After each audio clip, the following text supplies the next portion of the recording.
welcome in Bluegrass Sports Nation fans to Mount Sterling, Kentucky, here in Montgomery County, where the Indians will be playing host to your Bobcats here tonight, here at Cunningham Field, as we made mention in our little talk here while we were sitting up in the press box. This is the home of the Rec Bowl, the oldest bowl in the state. Just a beautiful facility, Evan Miller. Yeah, Rob, it's definitely an awesome facility to be at. And like you said, a lot of history here with the Rec Bowl. Goes with what we've said a lot this year about tradition. Tradition's big with every team, even the ones we play against. Yeah, two teams with a lot of tradition going back with a lot of games under their belt against each other as opponents. Me and Darren sitting here talking and Evan talking about the history between the Bobcats and the Indians, and we'll get into a little bit more of that later. We're going to take a quick break and go to commercial as we get ready for the national anthem, and we'll be right back here.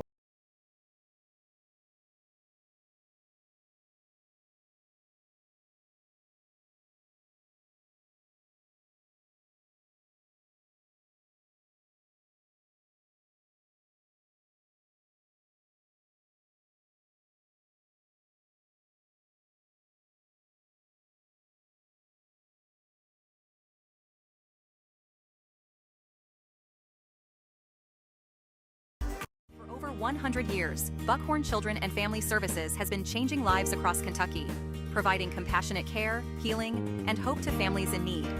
From addiction treatment to foster care, residential treatment, and more, our programs help families and individuals build strong, healthy futures. Whether it's through evidence-based treatment for children or life-changing support for adults, we're answering God's call to make a lasting impact. Join us in changing lives and restoring hope. Please visit buckhorn.org or send your support to Buckhorn Children and Family Services in Buckhorn, Kentucky. Together, we can build strong, thriving families. Since 1962, Citizens Bank and Trust of Jackson has been proud to serve the community. They care about the people of Breathitt County and are the only locally owned bank in the community. With 2 branches in Jackson and 1 in Beattyville, they're never too far away when you need them. And with the latest innovations in banking, keeping track of your finances has never been easier. Helping to grow Breathitt County as leaders for over 60 years. That's Citizens Bank and Trust, member FDIC, equal housing lender. What keeps you going? Your love for the game? Your teammates? A victory? At ARH Orthopedics, our goal is to keep you pain-free so your body can keep going. There's no time for discomfort in your joints or ligaments caused by an injury. ARH Orthopedic providers specialize in treatment plans, from non-surgical and surgical options, so your care is entirely centered around you. Visit arh.org/ortho to find an orthopedic provider near you. ARH, more for Appalachia. Wolfe County is widely known as a rock climbing and hiking destination, but is now quickly becoming known for its great restaurants and entertainment venues. Venues like Skybridge Station, where you can see live music on the weekends or go to Tuesday night trivia. Kel's Patriot Pizza, Spanx Frank's, Dixie Freeze, Beef Finca, 145 Stakeout, which has live music most weekends, The Brick, Red Point Barbecue, and Bites and Bargains. Wolfe County is naturally gorgeous, and Wolfe County Tourism invites you to stop in and try one of these great restaurants on your next visit. Come see us at Jackson Medical Clinic Family Healthcare in Jackson for all your medical needs. Now also offering behavioral healthcare services. The clinic is open 7 days a week and will have new extended hours of operation beginning on January 1st, 2024. Hours of operation will be from 7 a.m. to 8 p.m. Monday through Thursday, and 7 a.m. to 5 p.m. Saturday and Sunday. With a hometown atmosphere, come let our family take care of yours. Variety Pizza, located at 1189 Main Street in Jackson, has been family owned and operated for over 45 years, serving the community with fresh, homemade, and handcrafted pizzas, sandwiches, salads, and more. Carry out or stay and enjoy the newly renovated dining areas with private party spaces available. Stop by and see Lee and Al or call 666-5454 for Variety Pizza. Kentucky Mountain Health Alliance Incorporated, Little Flower Clinic, East Kentucky Chiropractic, and Quantum Healthcare. We want to be your medical home of the mountains, offering medical, dental, pediatrics, chiropractic, behavioral health, women's health, rheumatology, x-ray, lab, transportation, case management, sliding fee scale, and 340B drug pricing. Little Flower Clinic, 279 East Main Street, open Monday through Friday from 7 a.m. until 5 p.m., 487-9505, and Quantum Healthcare, open 7 days a week from 7 a.m. until 11 p.m., 436-0711, or visit our webpage, kymha.com. Jackson Electric and Plumbing Supply in Jackson, Kentucky is proud to serve Breathitt, Lee, Wolf, Morgan, Owsley, Perry, and Madison counties. Established in 1982 with over 40 years of service to those communities, Jackson Electric and Plumbing Supply can not only meet your electric and plumbing needs, but also heating and cooling, concrete and metal septic tanks, as well as your special orders. Call Scott and the gang today at 606-666-4052.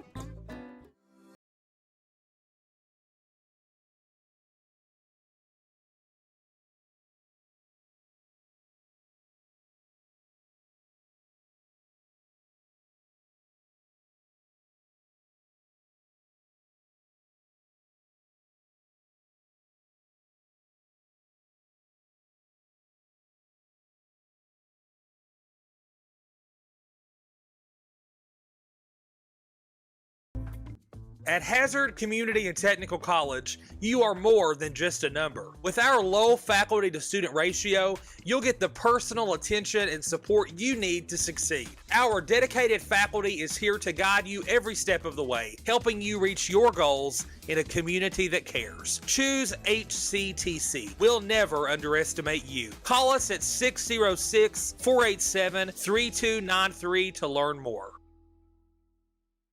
Hi, I'm attorney David Johnson. You may recognize me from some of our other ads, but injuries from an auto accident are no joking matter. With over 25 years of experience, our offices have the resources and expertise to go head-to-head with big insurance. While most of our cases get resolved without going to court, trust me, they know if the attorney you choose will take it this far. Either way, our clients get paid. So for all your legal needs, get the pros on your side.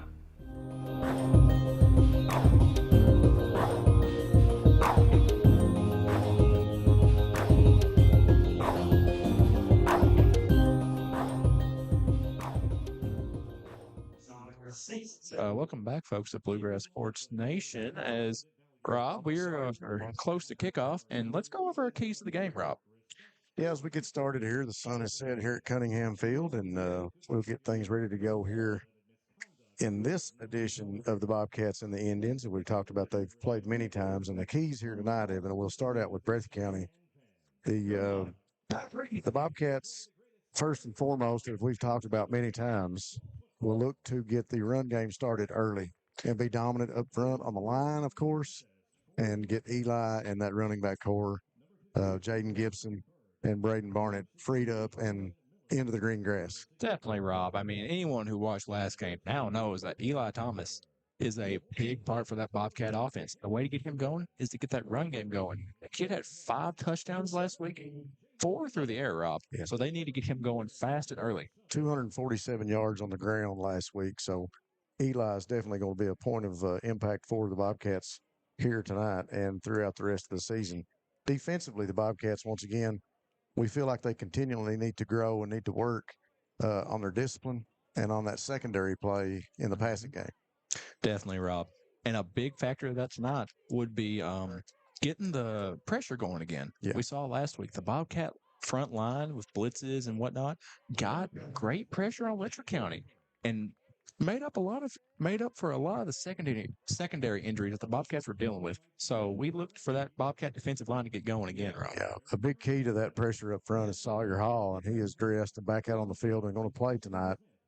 Trenton Noble coming in last week for Sawyer did an excellent job at continuing the pressure up front for the Bobcats. Mm-hmm. For Montgomery County, those keys on offense, we've looked at the scores and some of their yardage.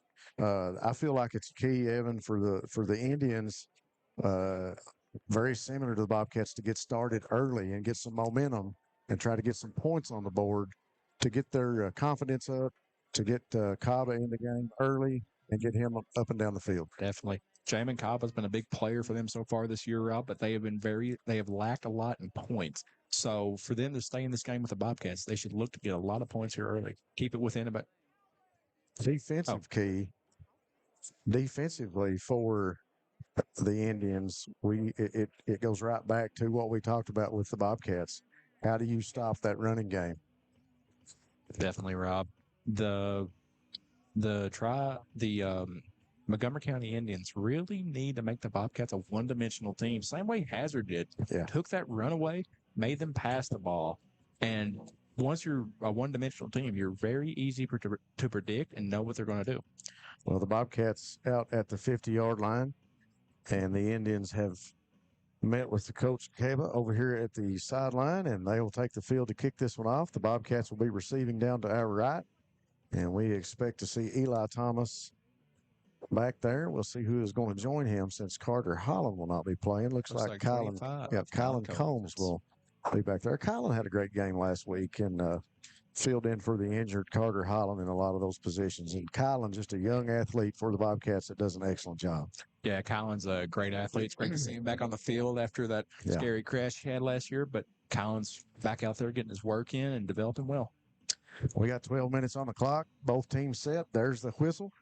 The young man steps up to the tee, and there's a kick. It's a squib kick early. Takes a high bounce. Muffed on the ground, bounces. And the Indians look to have took control of that first kick. So the Indians, as we talked about, need to get that momentum going, and they take advantage of that first kickoff. They steal it from the Bobcats, and they'll be in Bobcat territory to start this one off. Pretty good onside kick from the Indians here, Rob. Great kick, great bounce as well. Yep. Got some. It was high enough to have a little bit trouble fielding it, and as what happened with the Bobcat receiver there, he dropped the ball, and Moco capitalized well on it. So the very first Buckhorn Children's and Family Services first down for the Indians will take place at the 43-yard line of the Bobcats on the right hash. Gum at quarterback. Tight set for the Indians. He'll go up under center. One receiver split out right, one man in motion. Gum will pitch out to Caba. Caba makes one man miss, and he'll be wrapped up around the 40, maybe the 39. Looks to see where they spot the ball. And they'll set it at the 39-yard line at midfield. Yeah, Rob. Going into this game, from what I've heard, Caba is a very capable athlete for this Moco team. Runs the ball a lot, catches some passes. Even had a pass attempt here recently, Rob. Well, nice little pitch out right there, and that's one thing you got to be aware of. The young man can step out and throw the ball if he has to on a trick play. Back up under center for Gum. One receiver split out wide, and we got a quick whistle at the snap the ball, and we'll get an offsides call on the defense. So someone stepped into the neutral zone. So he'll bring up a 2nd and 1 for the Indians. This is a great place for a unique play call here. You're in great position to get a first down, but also, do you maybe throw a pass here, or do you just stick with the run? 2nd and short this early in the game, especially with a team that's looking to get a win. You don't know what to expect. They could draw up something, that you're not prepared for. Short yardage, 2nd and 1. Gum steps back up under center. 2 running backs in the backfield. He'll give to Caba. Caba met at the line of scrimmage and brought down by a host of Bobcats. Good effort by the Bobcat defense to absolutely stop that run and swallow the runner up. Caleb Neese, Braden Barnett, Jaden Gibson, Kylan Combs, Adam Spencer, a number of Bobcats coming out of there. Carson Miller on that side also with the stop. We got Trenton Noble in there right now playing that defensive role for Sawyer Hall. So we'll look to see on offense how much they fill in for Sawyer. Sawyer nursing that little knee injury from a couple weeks ago, but he's back on the field and dressed. We look forward to seeing him. 3rd and 1, short yardage. We got another flag coming in from the backfield. Like we could have. Quick snap. They tried to get the ball up the field, and I think we'll get a false start, I believe. Illegal shift. No, it is an illegal shift. Yeah. Rob, tack onto that.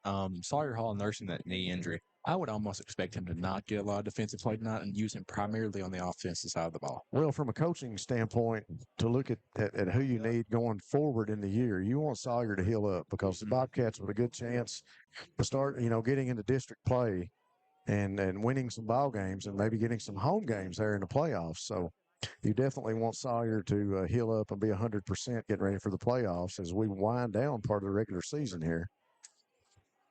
So we will go back to the gun. Gun will take the snap, throws left, and it's incomplete, intended for Capa in front of the sideline. Yeah, good stop by the Breathitt defense here. Of course, they lose the onside kick early in the game, force a fourth down. Of course, in high school, this is go for it territory once you're past the 50. Bobcats need to get a big stop here, Rob. And the key on the 4th and 6, you're not going to gain anything really from a freeze play to try to convert the first down. We did just see the Moco offense try to run a quarterback sneak so quick play, get a freeze here and then try to run that sneak again. So we're going to go three wide outs, trips left. Capa back in the gun. He'll roll to his left. Looking short, throws towards the sideline and incomplete, overthrown. And that'll be a turnover on downs for the Bobcats. Good defensive stand for the Bobcats in their own territory on this first series by Moco. So the Bobcat offense will come out on the field, and they'll take over for their first Buckhorn Children's and Family Services first down. And looks like the ball will be spotted on the 39-yard line at midfield. Yeah, good field position for the Bobcats. Probably about what it would have been if they received the onside kick. Right now we have Jaden Gibson in the backfield. Eli Thomas out in the receiver position. Let's see what the Bobcats do here. I would expect a run to Gibson. 4 wide outs to each side. Gibson sets up shop right beside Holland to his right. Holland takes the snap, give to Gibson inside. Met at the line of scrimmage, and he'll drive forward for a pickup of about 1 yard. As we said in our keys, Bobcats really trying to establish this run game right now on their first play on their first drive.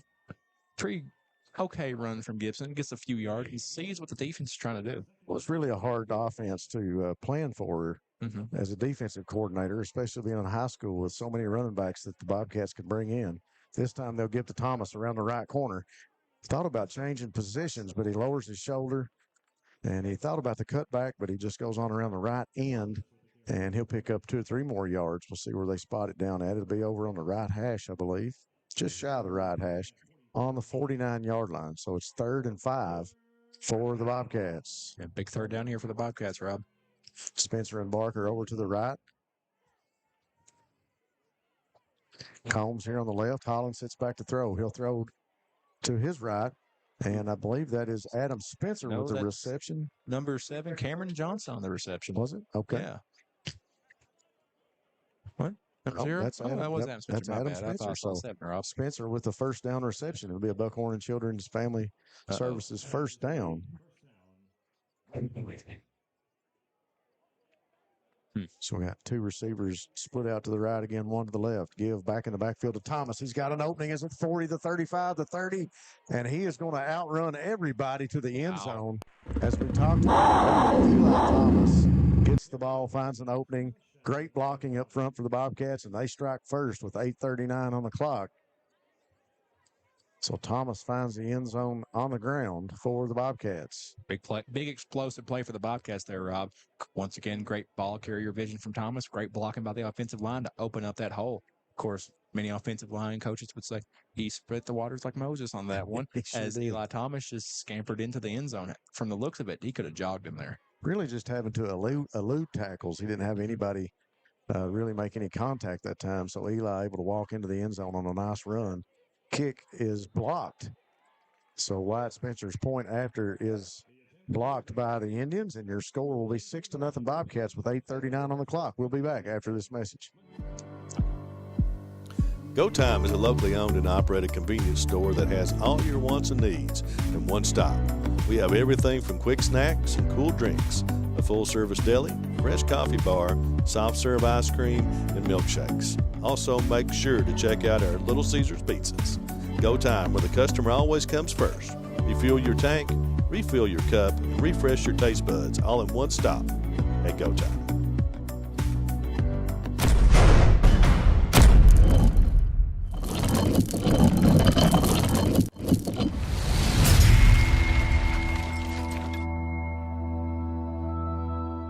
All right, folks, we are back. 8:39 on the clock here in the first quarter. The Bobcats strike first. 6 points on the board with the point after attempt blocked by the Indians. And like we talked about early on, Evan, the Bobcats try to get established on the ground first and maybe open up that passing game a little bit later. Definitely, Rob. And establish the run they did after a huge run from Eli Thomas to put 6 up on the board for the Bobcats. Of course, Bobcats now go back on defense. They had a very good defensive stand there in this last drive, Rob. Kept the ball right where the Indians got it. So let's see if they can do that again. Of course, they can pin the Indians back in their territory now. So we got Burton on to kick this one for the Bobcats. He'll step up and put the boot to it. It'll fly up to about the 35, be caught, and the Bobcats will down the ball carrier at about the 42-yard line.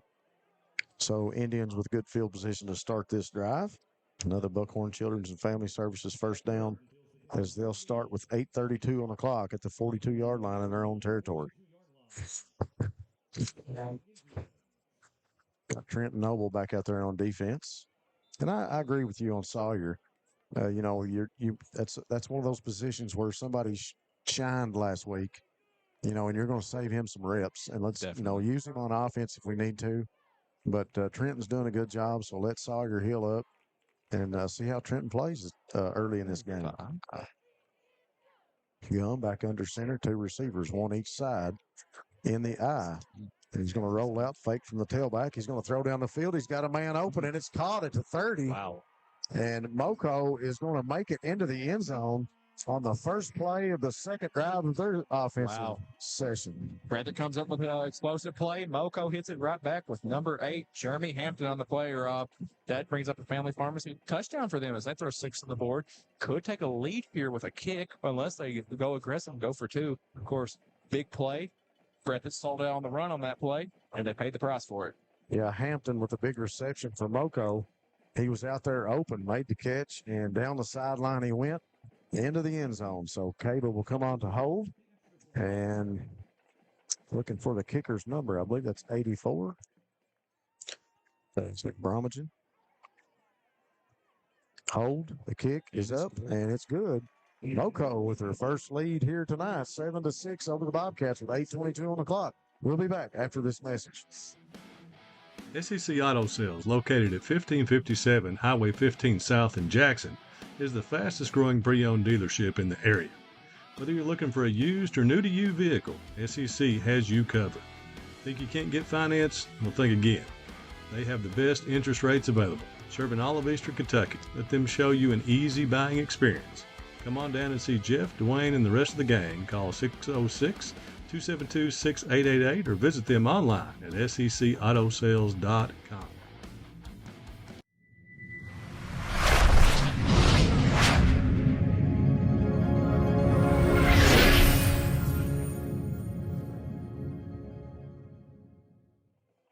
We're back from Montgomery County.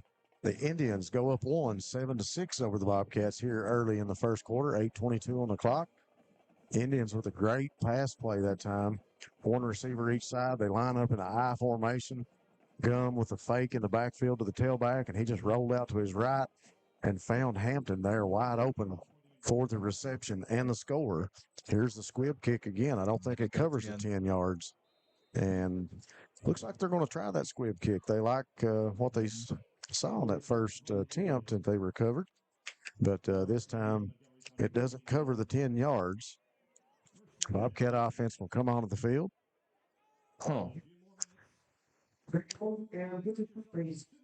And I don't see Sawyer. Sawyer's not on the field for this offensive set. No.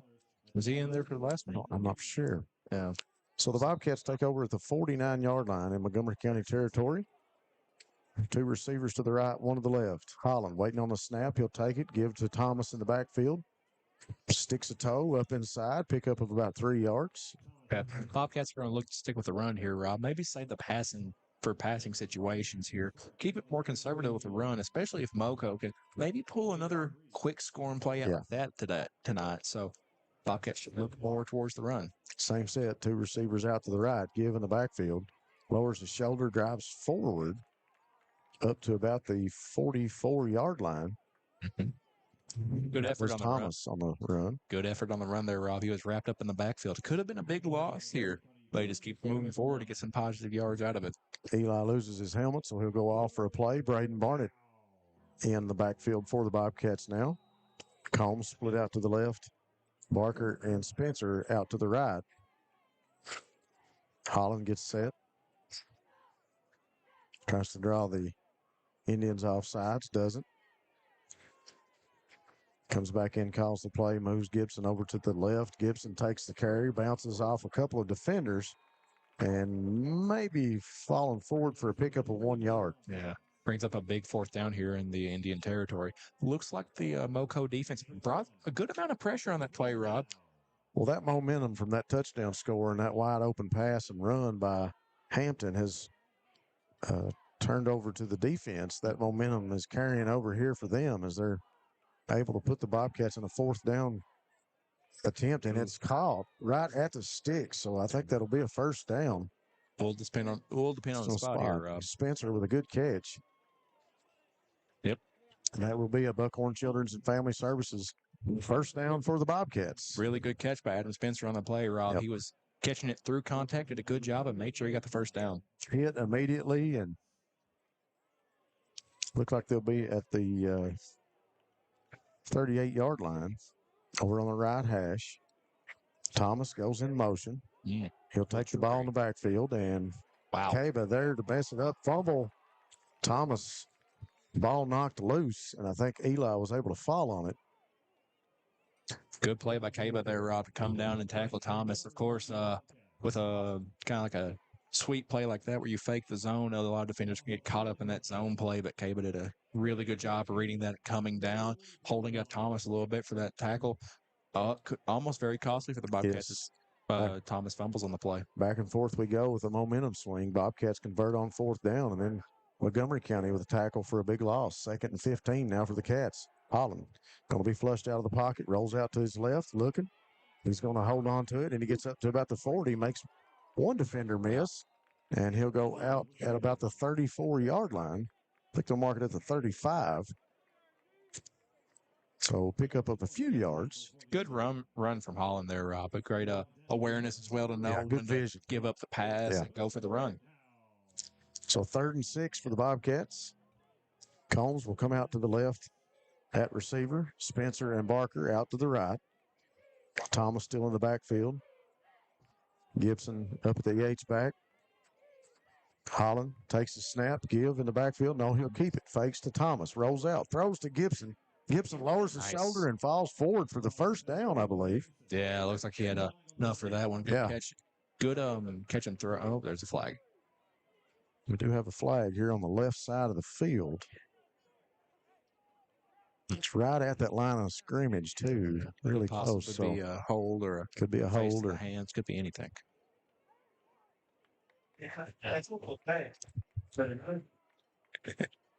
Waiting on a call from the white hat referee. They're out at the midfield talking it over. A discussion on this flag, Rob. It's 3rd and 6. The conversion made by Gibson. We'll see what happens after the penalty. The Bobcats seem to be walking back. So it's going to be against the Bobcats. An eligible man downfield. Yeah. I guess that is common on some of these plays where you fake the run. Some offensive linemen may get a little too happy on their feet, go past that 3 yards you're allotted on a It's a call play. Yeah, it's a call you don't see a whole lot of, but on a play like that, it's very evident. Yeah. If the lineman gets down the field too far. So an ineligible receiver will back the Bobcats up. Would that be spot the ball on the 40-yard line over on the left hash. Be a momentum killer for the Bobcats in that play. They would have got the first down. Let's see what they do here to kind of recoup that. 3rd and 11 now. 2 receivers each side. Combs and Eli Thomas here in front of us on the left. Holland takes a snap, sits back in the pocket. He'll roll out to his right, looks deep, going for the end zone. He's going to make a long throw, and it's incomplete. No flag on the play for interference. So the ball goes incomplete, and it'll bring up 4th and 11 for the Bobcats with 4:43 on the clock. Yeah, Rob, good attempt from the Bobcats to top off here early. Looks like kind of a ref's decision on that one, as both receivers look to get a little handsy on that play. As Sawyer Hall comes in on the big fourth down here, folks, as we just see that at the corner of our eyes. Yep. You got to be scoring this one right now like a prize fight. Montgomery County obviously up on the scoreboard and momentum-wise, and seems to be defensively playing pretty smart right now. And we've got another penalty and a flag coming in, and it looks to be against the Bobcats. False start. Yeah, it's got to be another big momentum killer right now. What little you had at the end of coming into that third down, now fourth down is drained a little bit more, as the Bobcats will like to punt here. The Bobcats will change out troops. The punt team will come onto the field. The offense will go off. And looks like Wyatt Spencer back to kick this one away for the Bobcats with 4:41 on the clock. Another point scored for Montgomery County if you're scoring this one defensively right now. Yeah, good defensive stop here. Of course, the Breathitt offense, as we've talked about all season, has been very explosive as Wyatt Spencer kicks the punt. And fair catch, and it's going to be covered back around the 14-yard line, I believe, is where they're spotted on the right hash for Montgomery County. So, as we were saying, Rob, though, the Breathitt offense is very explosive, and it's always a win for the defense if they're stopped in any way. You're right. You're exactly right. So at the 14-yard line, Montgomery County with the Buckhorn Children and Family Services first down. The Indians will come out with their backs to the end zone, and they'll try to get something going here with 4:34 on the clock in the first quarter. Montgomery County up 7-6. I formation again. Caba at the tailback. He'll give to him to drive off the left side and be tackled at the line of scrimmage. Maybe a pickup of 1 yard. It's like, give him about a yard or about a yard on the spot, Rob. Pretty good effort from the young Bobcat, number 5, Caleb Nietzsche. He was the one to meet Caba in the hole and stop him, along with some other Bobcats. Of course, we looked for Caleb Nietzsche to develop well into a big player here, Rob. Nietzsche has got a lot of good reps and a lot of good minutes lately in these games, especially since the injury from Alex Strong. And Nietzsche that time with a good defensive stop. So gun back under center in the eye. 2 wideouts, 1 each side. Pitch to Caba. Caba, patient, waits, and he'll come up to about the 22-yard line. Yeah, Caba doing really good after contact here, Rob, getting a good amount of yards. Of course, number 20, Braden Barnett, had him hit about around the line of scrimmage, and he fell forward for a few more yards. Brings up a 3rd and short for the Indians here. Big down for the Bobcats here. It is defensively. You'd like to see a stop here if you're a Bobcat fan. 3:23 on the clock. The Indians looking for something. Trips to the left. 1 receiver to the right. Back in the gun. Little screen pass over to Hampton, and he's open. Tries to make one man miss. He's got a defender in tow, and he breaks that tackle. Still on his feet. Brought down by Jason Combs in Bobcat territory. A big first down pickup and a conversion for the Indians. And the ball will be spotted on the 41-yard line on the left hash in Bobcat territory. So another huge Buckhorn Children's and Family Services first down for Moco as they convert. Yeah, Hampton's having a really good game so far here, Rob. 2 receptions and 2 really big plays. Of course, on that little bubble pass, bubble screen, whatever you want to call it. A lot of yards as the Bobcats are kind of selling up for a deeper pass and giving some pressure on that play. So Moco took advantage of that and got a big gain out of it. Yeah, nice play call. We've seen Jagger Burton eat that play up a number of times this year, but like you mentioned, we were bringing the pressure and maybe playing back a little bit in the secondary, and good place for a screen call. Yeah, a little bit of a broken wing in the backfield. Caba patient again. He bounces off one tackler and another tackler. Bobcats trying to get him down, and they finally do. Pick up of about 3, maybe 4 yards on the carry. Caba doing a good. Caba slow to get up. Yeah, looks like. We'll take a quick timeout here on Bluegrass Sports Nation. We'll be right back.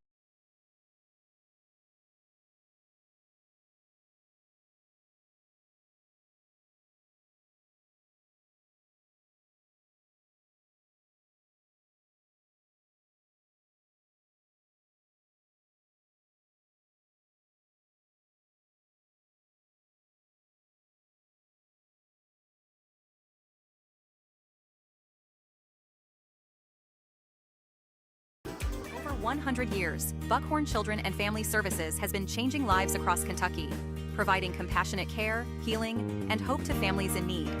From addiction treatment to foster care, residential treatment, and more, our programs help families and individuals build strong, healthy futures. Whether it's through evidence-based treatment for children or life-changing support for adults, we're answering God's call to make a lasting impact. Join us in changing lives and restoring hope. Please visit buckhorn.org or send your support to Buckhorn Children and Family Services in Buckhorn, Kentucky. Together, we can build strong, thriving families.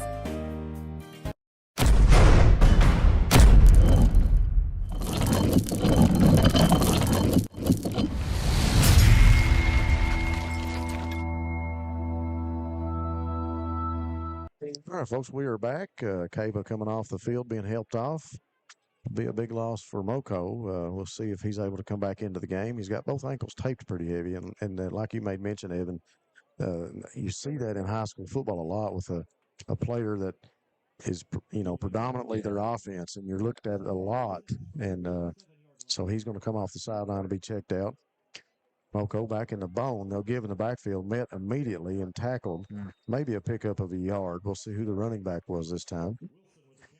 Wilson, he got a few more yards. He had wrapped up and fell forward for a few more yards, Rob. So good effort by the backup back that just came in. Did you get his name? I think it was Wilson. I was looking to see what number, make sure I had the right number on him. Okay. Landon Wilson, number 4, I believe. Good effort from Wilson then after, of course, getting some heavy contact at the line of scrimmage, but falling forward for about 3 or 4 more yards. Yep.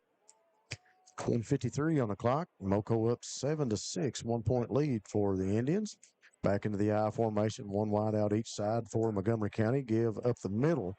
No tackle made past that initial line of scrimmage, and a big pickup of yards for Montgomery County in the backfield to number 22 for Moko. I think that's the first time that Caleb Jackson has ran the ball tonight. So Jackson with another Buckhorn Children's and Family Services first down for the Indians as they are deep in Bobcat territory and have made it into the red zone now, Evan. Yeah, Rob, looks like without their workhorse back, the Indians still get good run yardage out here, Rob, and looks like they've got the momentum on the Bobcats right now. Yeah, Jackson just doing a great job that time, lowering the shoulder and right up the middle. Going to roll out, fake. He's looking into the end zone. He's going to throw, and it's picked. The kickoff by Colin Combs, I believe. I believe it was. No, that's Adam. Is that Adam? Yep. Adam Spencer with an interception to snuff out the red zone attempt for the Montgomery County Indians. Continues he has a little bit of an interception streak now going, Rob. Second game with an interception, unless I'm missing one from earlier games.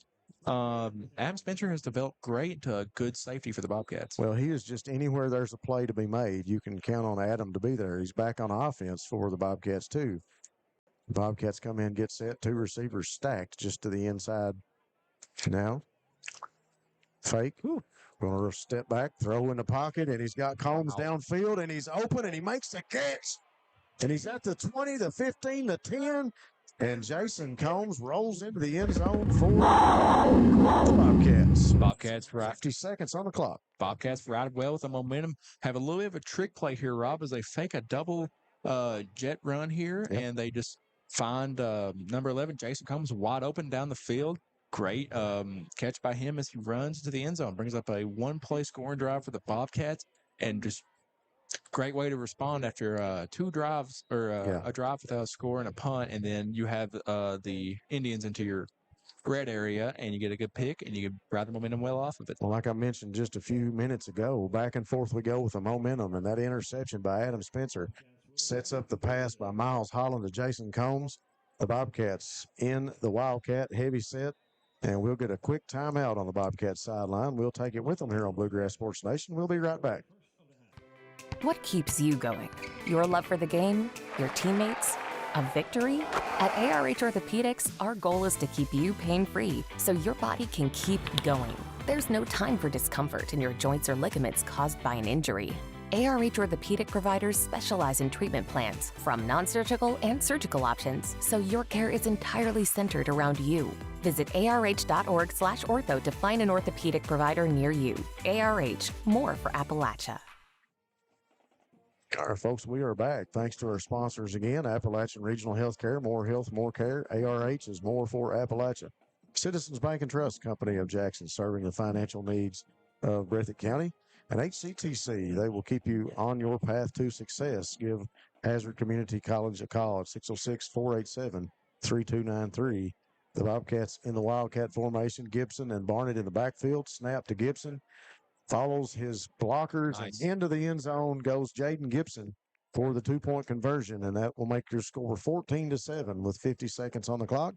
We'll take another quick timeout. We'll be right back on Bluegrass Sports Nation. Since 1962, Citizens Bank and Trust of Jackson has been proud to serve the community. They care about the people of Breathitt County and are the only locally owned bank in the community.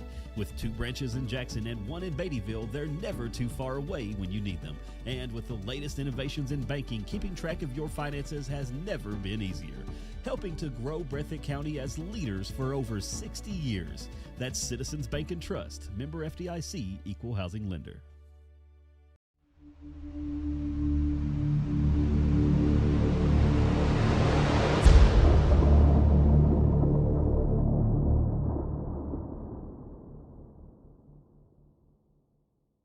All right, folks, we are back from Montgomery County here in the beautiful Mount Sterling, Kentucky. Home of the Rec Bowl here at Cunningham Field. We made mention of that early. Great history between these two ball clubs and a great history here in Montgomery County in football. Right now, the Bobcats boasting a 7-point lead, 14-7 over the Indians.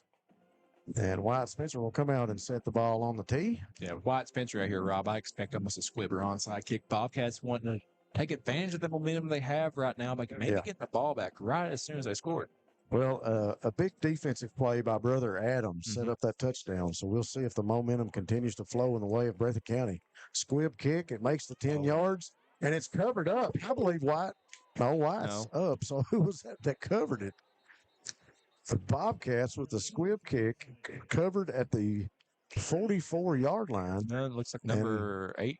Jagger Burton. Jagger Burton with So Jagger Burton getting in the mix of things on the squib kick, and the Bobcats recover it. So that'll be a Buckhorn Children's and Family Services first down for the Bobcats. Yeah, Rob. Great onside tip by the Bobcats.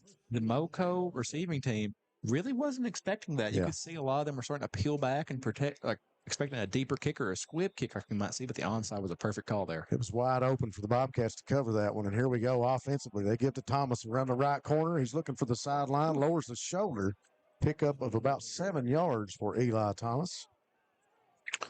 Yeah, Bobcats really riding off that momentum, as I just said. And I look for them to keep riding off at this entire drive and make it a quick scoring drive in the dwindling minutes of this first quarter. Same play. They're going to give it to Thomas. Picks up the first, and a little shifty move as he makes the turn. And he'll pick up the first down with 19 seconds left on the clock. So another Buckhorn Children's and Family Services first down for the Bobcats, as they'll spot the ball at the 30-yard line at midfield. You hear it all the time, Rob. If they can't stop it once, run it again. Right. Eli Thomas with the outside zone again. Let's see if they run it a third time here. Of course, the plays worked very well for the Bobcats both times they ran it. Bobcats set. Here we go. They'll give to Thomas. He bounces around the right side. Going to be tackled immediately this time. Tackle for a loss. And the clock will run out of the first quarter. And your score is 14-7. Bobcats up over the Indians. We'll be back on BSN. Wolfe County is widely known as a rock climbing and hiking destination, but is now quickly becoming known for its great restaurants and entertainment venues. Venues like Skybridge Station, where you can see live music on the weekends or go to Tuesday night trivia. Kel's Patriot Pizza, Spanx Frank's, Dixie Freeze, Beef Finca, 145 Stakeout, which has live music most weekends, The Brick, Red Point Barbecue, and Bites and Bargains.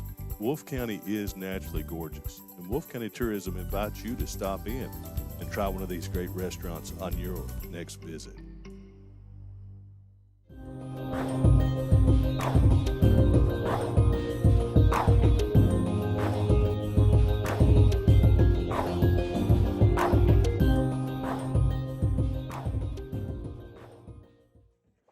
Thanks to Jackson Electric and Plumbing Supply. Stop by and see Scott for all your electrical, plumbing, and heating needs. Jackson Medical Clinic. Come see them at the Jackson Medical Clinic for all your medical needs. Open 7 days a week. and Jackson Physical Therapy and Colby Watts. They will get you back into the action. Thanks to Colby for helping out the Bobcats. As we get ready to start the second quarter. Whoa. Interesting formation for the Bobcats. Got the trips to the left, and one of those was Waylon Abner as he's blocking for Eli Thomas. Huh. And 3 down linemen and 2 out with the bunch formations out on either side. Get a little worried when you see Waylon Abner lining up as the inside receiver out there. So an interesting set for the Bobcats. Of course, you see formations like that, taking advantage of maybe a lightly packed box. I was looking for a flag, but I don't see it. Yeah, there's one picked up over there on the sideline. That guy's got it over there. Could see a legal formation here or a legal shift somewhere. Of course, with a very interesting formation like that, it might be hard to false start. Yep, false start on the Bobcats. Yeah, of course, when you put a lineman out there, they might not know the exact procedure and couldn't move or flinch or something like that, of course. Kind of uncharted territory for a lineman out there right beside the wide receivers about to throw a block. Yeah, the ball moves back to the 36 on the penalty, so it'll be 2nd and 16 for the Bobcats. 2 receivers to the left, give to Gibson in the backfield. Looking for a hole. He finds one up the middle. Finally taken down. Pick up some nice yards that time as he gets up to about the looks like the 26 maybe, 27. Good run by Gibson. Of course, it's always great when you have 2 backs that can make good runs. Give in the backfield again for Gibson. He's got an alley, and he'll push it up to the 25. I think that's where they'll spot it at midfield. Right at the 25. So it'll be 4th and short for the Bobcats. Actually, 4th and 4. We got 4th and 5 on the board. So the Bobcats deep in Indian territory. Barnett will go out, and Eli Thomas will come in. So trips to the left right now. Spencer, Barker, and Thomas. Combs a single receiver to the right. Gibson in the backfield behind Holland. Waits on the snap. He takes it, sits back, looks down the field, looking into the middle of the field. He'll throw across, and it's caught.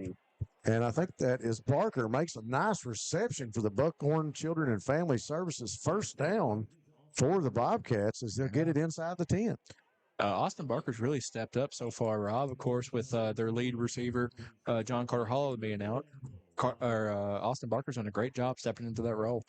Give in the backfield to Gibson, lowers his shoulder, and he's into the end zone for the Bobcats with 10:42 on the clock in the second quarter. Bobcats strike again, courtesy of Jaden Gibson.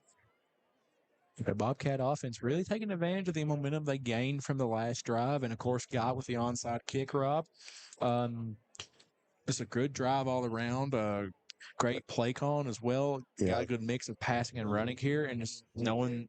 And the running backs doing a great job finding those holes and hitting them well, and the receivers getting open when they need to be. Spencer's kick is up and good. The point after is good. That will make your score 21-7 with 10:42 on the clock. We'll be back on BSN. Come see us at Jackson Medical Clinic Family Healthcare in Jackson for all your medical needs. Now also offering behavioral healthcare services. The clinic is open 7 days a week and will have new extended hours of operation beginning on January 1st, 2024. Hours of operation will be from 7 a.m. to 8 p.m. Monday through Thursday, and 7 a.m. to 5 p.m. Saturday and Sunday. With a hometown atmosphere, come let our family take care of yours.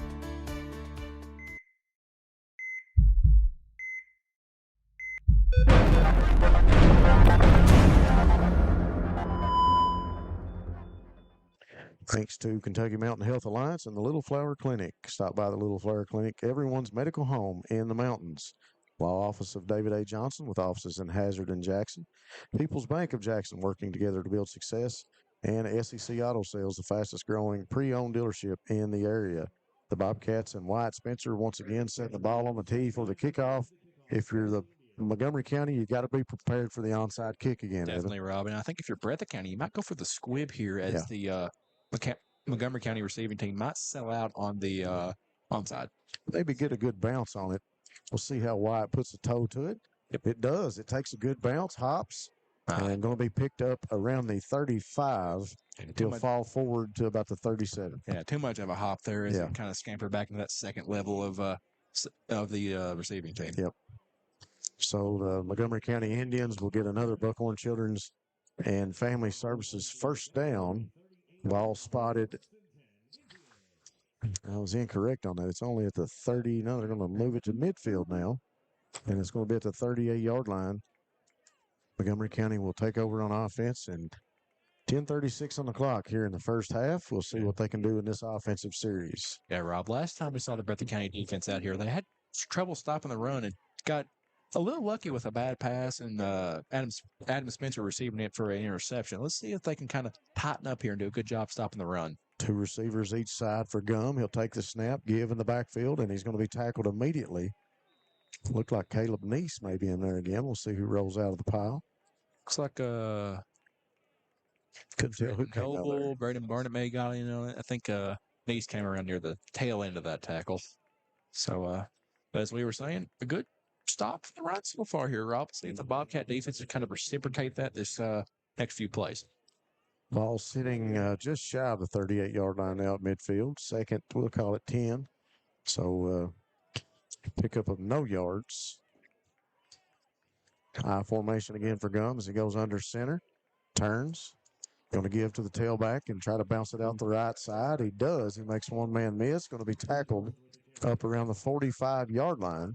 Yeah, that was number 4, Landon Wilson with a good run, Rob.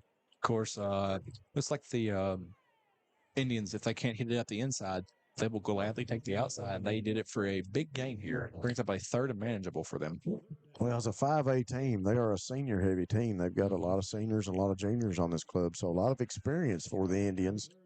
So with 9:23 on the clock, we'll see if they can convert on third and short here for the Indians. Trips to the left, one receiver to the right. Gum takes a snap, sits back, quick throw over to the sideline. It's caught by number 5, tackled immediately. Reception made by Robbie Howard. Yeah, it looks like the Indian offense took advantage of a lot of pressure as we saw a lot of the Bobcat defenders going up towards the line of scrimmage for the ball was snapped, and they did bring the pressure. But that creates a problem sometimes when, especially in a passing situation like that was, where your defenders are playing way too far back and a hitch route can really kill you on like it just did. So another Buckhorn Children's first down for Montgomery County. Ball on the 47-yard line in Bobcat territory. One receiver each side, I formation. Gun under center, gives. And right up the middle is number 22. That is Caleb Jackson. We've seen him make another good run earlier tonight in the first quarter, right up the middle. And the young man does the same thing that time. Senior running back for the Indians doing a great job. And that blocking up front's really working on that play. I don't know what we're not picking up on that, but he's able to get through that initial line of defenders and the linebackers pretty quickly on those two runs right up the gut. Yeah, definitely, Rob. Ever since Kaba has come out, the Moco offense has done a really good job kind of replacing him with other backs. They have. Trips to the left. Sit back, looking to throw. Going to throw deep towards the end zone, and it's overthrown, incomplete, with 7:57 on the clock. So that'll bring up third and short for Montgomery County. Yeah, Montgomery County seems to be a very versatile team with their play calling. As we've seen a lot of under-center tonight. We've seen a lot of gun, too, though, Rob. Yeah, they're very versatile with their players and play calling, but of course you see that a lot with 5A where you got so many kids you can plug and play in many different positions. He's able to sit back in the pocket and throw. That time you actually saw the pump fake. Yeah. And him lead the receiver into the end zone. Just ball falls incomplete, overthrown. Back under center in the eye, give to the first back through, and I believe that is Jackson again. And I think he's going to be just short. See where the spot is. Yeah, 4th and inches situation for the Indians here. Yep. So it's going to be 4th and short. We'll say 4th and 1 for Montgomery County. They're in Bobcat territory. This is definitely a go-for-it drive for Montgomery County as they need this conversion. Yeah. We've just seen them run first back through and also run a QB sneak earlier. Yep. I would look to see one of those plays, Rob. Gum back up under center in the eye. One wide out each side. Tries to draw the Bobcats off sides. It doesn't work. He'll step out and take a look at Coach Caba. 7:07 on the clock. Bobcats up 21-7 here at Cunningham Field. And we'll get a timeout, Montgomery County. We'll take it with them on Bluegrass Sports Nation. We'll be back. Variety Pizza, located at 1189 Main Street in Jackson, has been family owned and operated for over 45 years, serving the community with fresh, homemade, and handcrafted pizzas, sandwiches, salads, and more.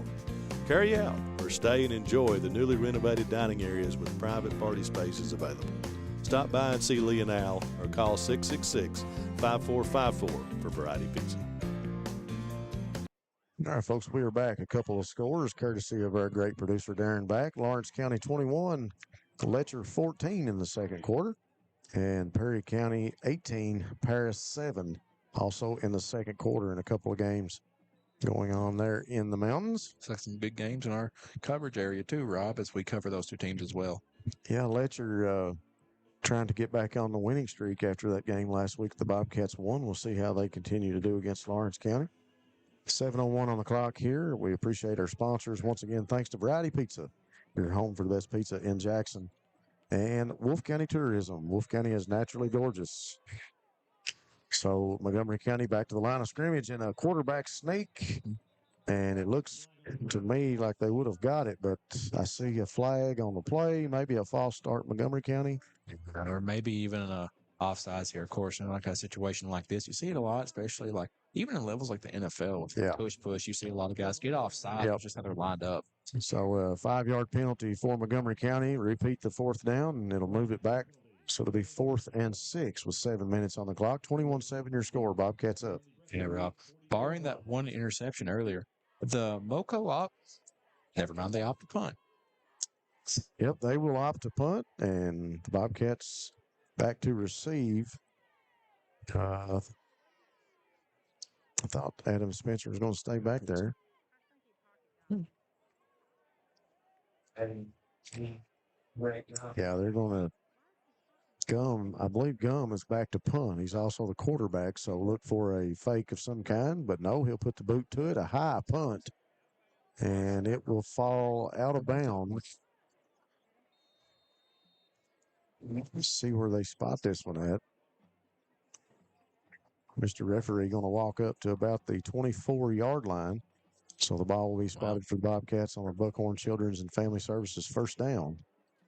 We'd like to make mention, too, on that last Family Pharmacy scoring drive for the Bobcats. We were talking about it in a commercial. Really set up beautifully by Austin Barker. We got to give him some props. Great reception and a great cut as he turned back and just beat his defensive back and really set up that last score for the Bobcats. So props to him. What is this? So we got multiple receivers to the right, and they come across field as blockers. Wow. Eli Thomas has broke it out on the sideline. He's trying to outrun everybody and still on his feet, dancing around out of bounds. So Thomas follows his blockers around the left side, right up the Breathitt County sideline, and he's drove out of bounds. Looks to be, Evan, around the... We are coming back, though. We got a flag? Yeah. You're kidding me. I didn't see one, but looks like we may have... Everybody's walking back, so I think you're right. Yeah. But on note of that play, we've talked about it all year with Eli Thomas and how he can just turn it on when he finds a hole to hit. So great effort by him, even though there is a penalty on the play. Yeah, no problem getting into the open grass and getting down the sideline for Eli on that one. He followed his blockers, and just as we were trying to figure out what offensive set they were in, Thomas was up the sideline. It didn't take him long.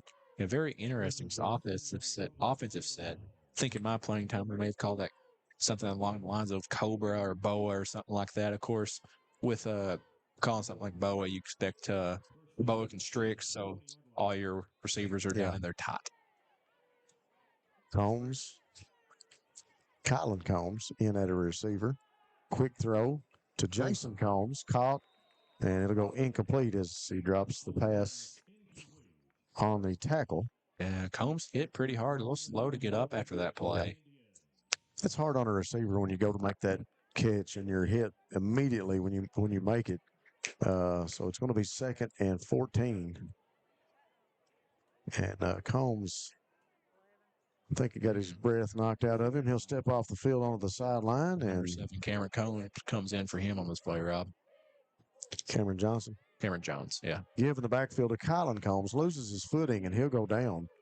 Looked like he was about to make a cut up inside. Combs just not able to stick the toe and get upfield. It'll be 6 minutes and 14 seconds on the clock. It'll bring up 3rd and 15. Loss of a yard on the play. So the Bobcats with a big 3rd down conversion here, Evan. 2 receivers each side. Gibson in the backfield. Still a little confusion here at the line, though, Rob. Holland steps in with the call, waits on the snap. Sits back in the pocket, looking to see who's open. A little screen play for Gibson. Gibson at the 25, up to the 30. He's got the 1st down and more as he's up to about the 43-yard line. A great screen play by Gibson. Definitely, Rob. Great play call there as well. I mean, it looked like to me, it would have fooled me because I was sitting there thinking, wow, we got a lot of pressure on us that play. Then I see Miles throw it short, and Gibson gets a big run. Got to give props to those offensive linemen, though. Sawyer Hall's been hurt. He was down there throwing blocks at people. So Holland steps back, and then he begins to drop back even farther, and it looks like that pressure's coming, and Gibson comes open for the screen pass. And the Bobcats with another Buckhorn Children's and Family Services 1st down. Hand off to Thomas around the corner and out of bounds. We got a flag. So he goes out of bounds with about a 9-yard pickup. We'll see what the flag is with 5:23 on the clock. Yeah, he's like it was that was going to come back. Yeah, it looked like it was around the offensive backfield. We could have got a block in the back, holding somewhere in that area. Let's see what the referee says. Yep, holding on the Bobcats, so they'll walk it back. So with 5:23 on the clock, Bobcats up 21-7, not able to convert and able to move the ball effectively right now because of the penalties here in the first half. Just about to say, a lot of penalty trouble so far for this Bobcat offense on this drive, Rob. Trips to the right. Holland sits back, ready to throw. Looks across the middle, got a deep ball down the middle of the field. He's got Combs. Ball bounces incomplete. Had 2 defenders on him, and the ball just tipped out of the reach of Combs. So with 5:07 on the clock. Good effort from Combs there. Looks like he had some good coverage around him as well. Still attempting to try to reach out there and grab the ball, though, Rob. Yeah, I had 2 defenders on him. Would have been a hard catch to make. Combs went up for it, but it was tipped to bring up 2nd and 15. And Bobcats in that, once again, tight formation again. Look to maybe have a run here for Thomas. Yep, he's got an opening on that right side. Cuts back up in the middle, dances around, still on his feet. He'll fall forward up to about the 47-yard line. Yeah, great run from Thomas to make this a 3rd and manageable for the Bobcats. Really is. You know, you got to like your odds. Even on a 3rd down conversion with 3rd and 4, 3rd and 5, you got the running back core in the backfield to really make a difference. You look out there and you see number 20, Braden Barnett. We've talked about him many times.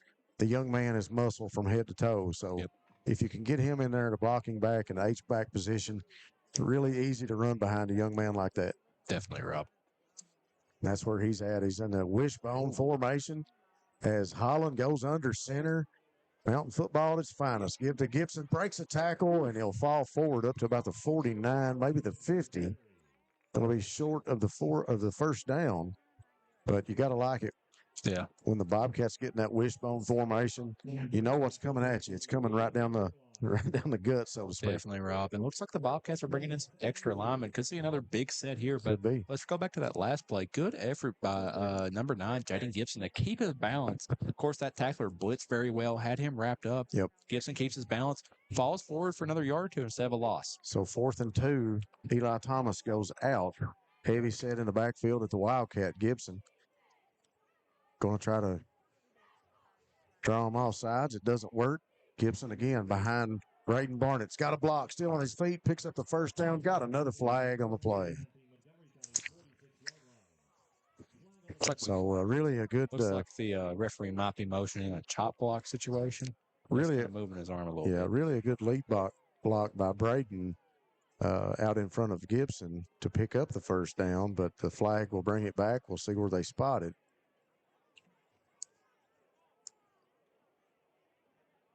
Personal foul. Yeah, personal foul. Yep. Chop block on the Bobcats. You called it, Evan. Yep.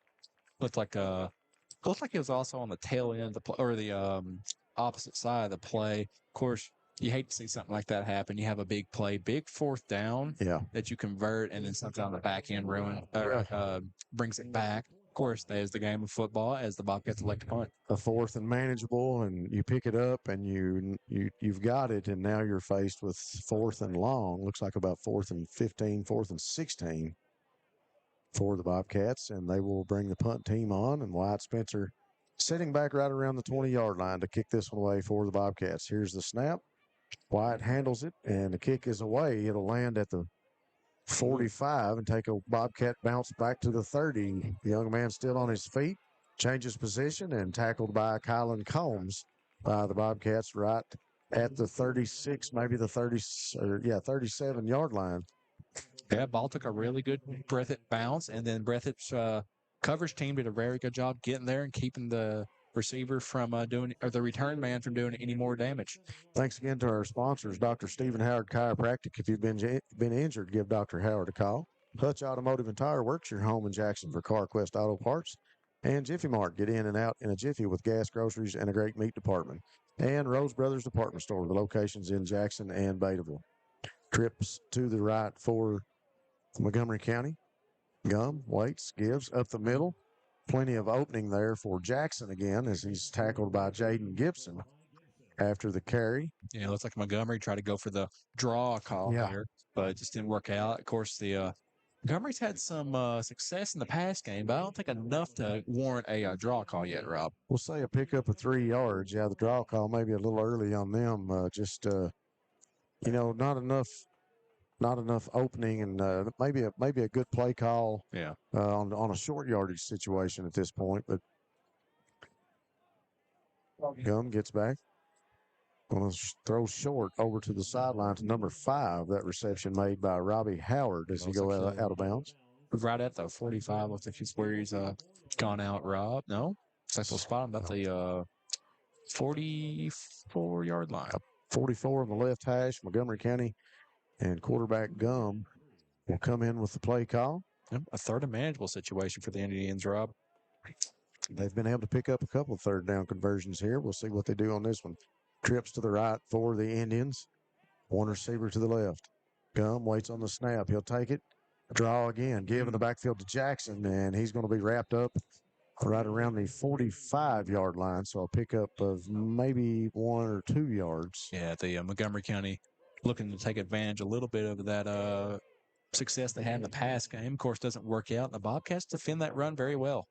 Well, the ball spotted just over the 45 on the left hash, still in Indian territory, so they've not made it to the 50. It'll be a 4th and short, 1 yard to go to pick up the first down with less than 2 minutes on the clock here in the first half. Your score is 21-7.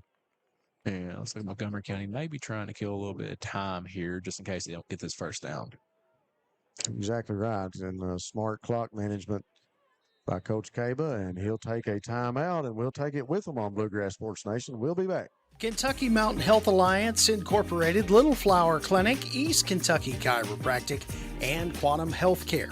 We want to be your medical home of the mountains, offering medical, dental, pediatrics, chiropractic, behavioral health, women's health, rheumatology, x-ray, lab, transportation, case management, sliding fee scale, and 340B drug pricing. Little Flower Clinic, 279 East Main Street, open Monday through Friday from 7 a.m. until 5 p.m., 487-9505, and Quantum Healthcare, open 7 days a week from 7 a.m. until 11 p.m., 436-0711, or visit our webpage, kymha.com.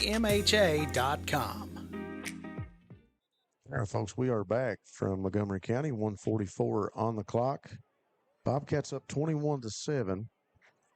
Timeout made by the Indians and Coach Kaba to talk things over here on this 4th and 1 as they attempt to convert this one late in the first half. Gum in the gun, throws short. It's caught, and that will be another Buckhorn and Children and Family Services first down for the Indians as they complete the pass, and the 4th down conversion will move the ball up to the 50-yard line. Yeah, Rob, as we were talking about during the break, after that first down, this is a very manageable game for the Indians. Of course, they score here, and then they get the ball after half, so they can tie this game very easily if they get a score on this drive. Gum sits back, looks to throw. He pump fakes, is going to go long, and it's incomplete. And we got a pass interference going to go against Jason Combs. Yeah, that's like Combs got a little too handsy on that play, Rob, and the refs agreed. Well, when the pump fake came from Gum to get his receiver on down the field, he made a break for it, and Jason Combs had a handful of jersey, I believe, on the pass interference call. So with 1:20 on the clock, that pass interference call will move the ball up to the referee. Still got his hand on it. It should move it up to the 40-yard line, I believe. He's sitting on the left hash, Bobcat territory on the 40. The Bobcats look to play a little bit more disciplined here, Rob. If they want to keep this game keep the game in their grasp, keep their momentum going. Well, the Indians are doing a good job at racking up those Buckhorn Children and Family Services first down as they get another one. And they're eating up a lot of clock, too. And we talked about that. If they could score here, they get the ball back when they come back in the second half. Gum sits back in, and he's going to be pushed out of the pocket. Rolls all the way over to the Breathitt sideline, and he can't get a receiver, and he's ran out of bounds back behind the initial line of scrimmage. Good pressure from the Bobcats there to be able to roll Gum out of the pocket and force him to either throw it and make a bad mistake or just go to the sideline and get a tackle for a loss. Of course, that'll go down as a sack, is usually a going out of bounds and behind the line of scrimmage does. So it'll be 2nd and 11 for the Indians with 1:11 on the clock here in the second quarter. The Indians trying to draw up something and get themselves closer to the red zone. Not a lot of time on the clock for them to work, but we've seen it. We've seen it early in this game. They got Hampton down the field very quick, and he is the inside receiver on the trips to the left formation.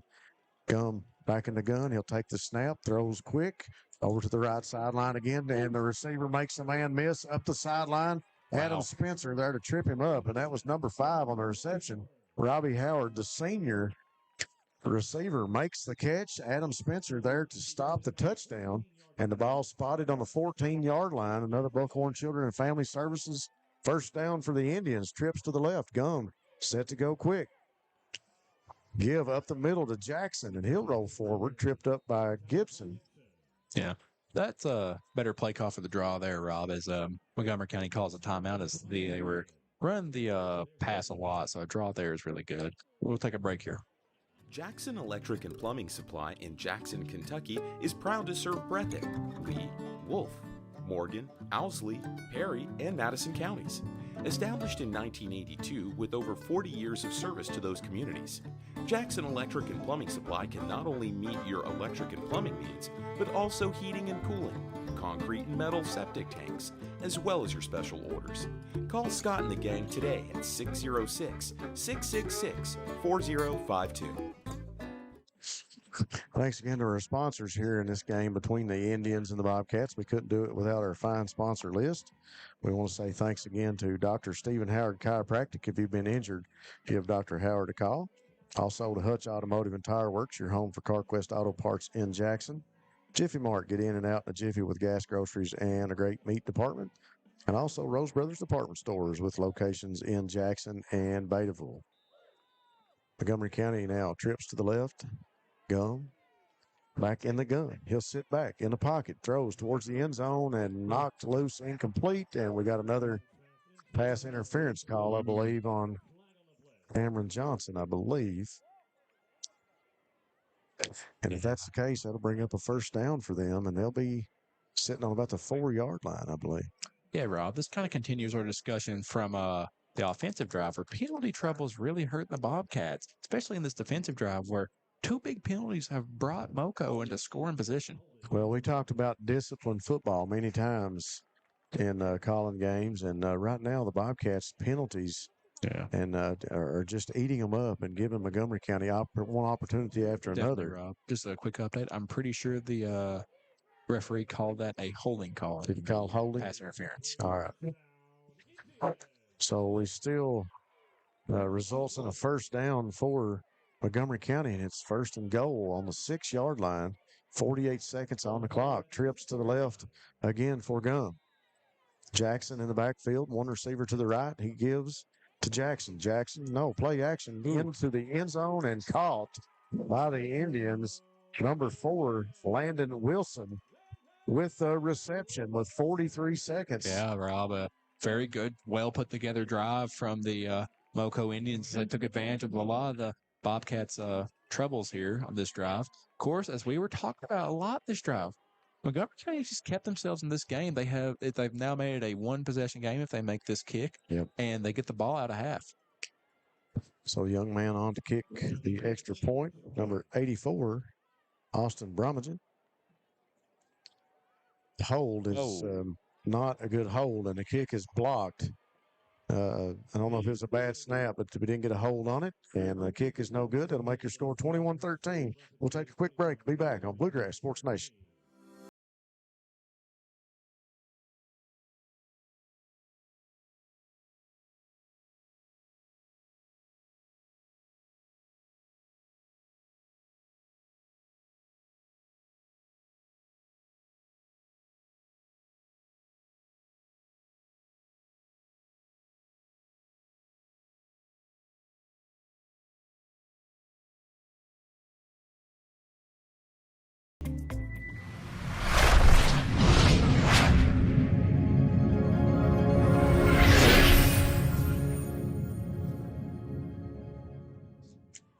Yeah. 43 seconds left here in the first half. Montgomery County finds himself in the end zone again with a short pass from Gum and caught by number 4, Landon Wilson, to make your score 21-13. Bobcats still up, but Montgomery County riding that wave of momentum. They seem to have controlled, even though they're behind, they seem to have controlled the first and the second quarter. We talk about scoring this like a prize fight a lot of times, and Montgomery County not backing down from anything. And here's the kick from the kicking team. It's going to fall back around the 25 and be picked up. And I think that is Thomas. Thomas on his feet at the 45, the 50, gets a block, and he's spun down.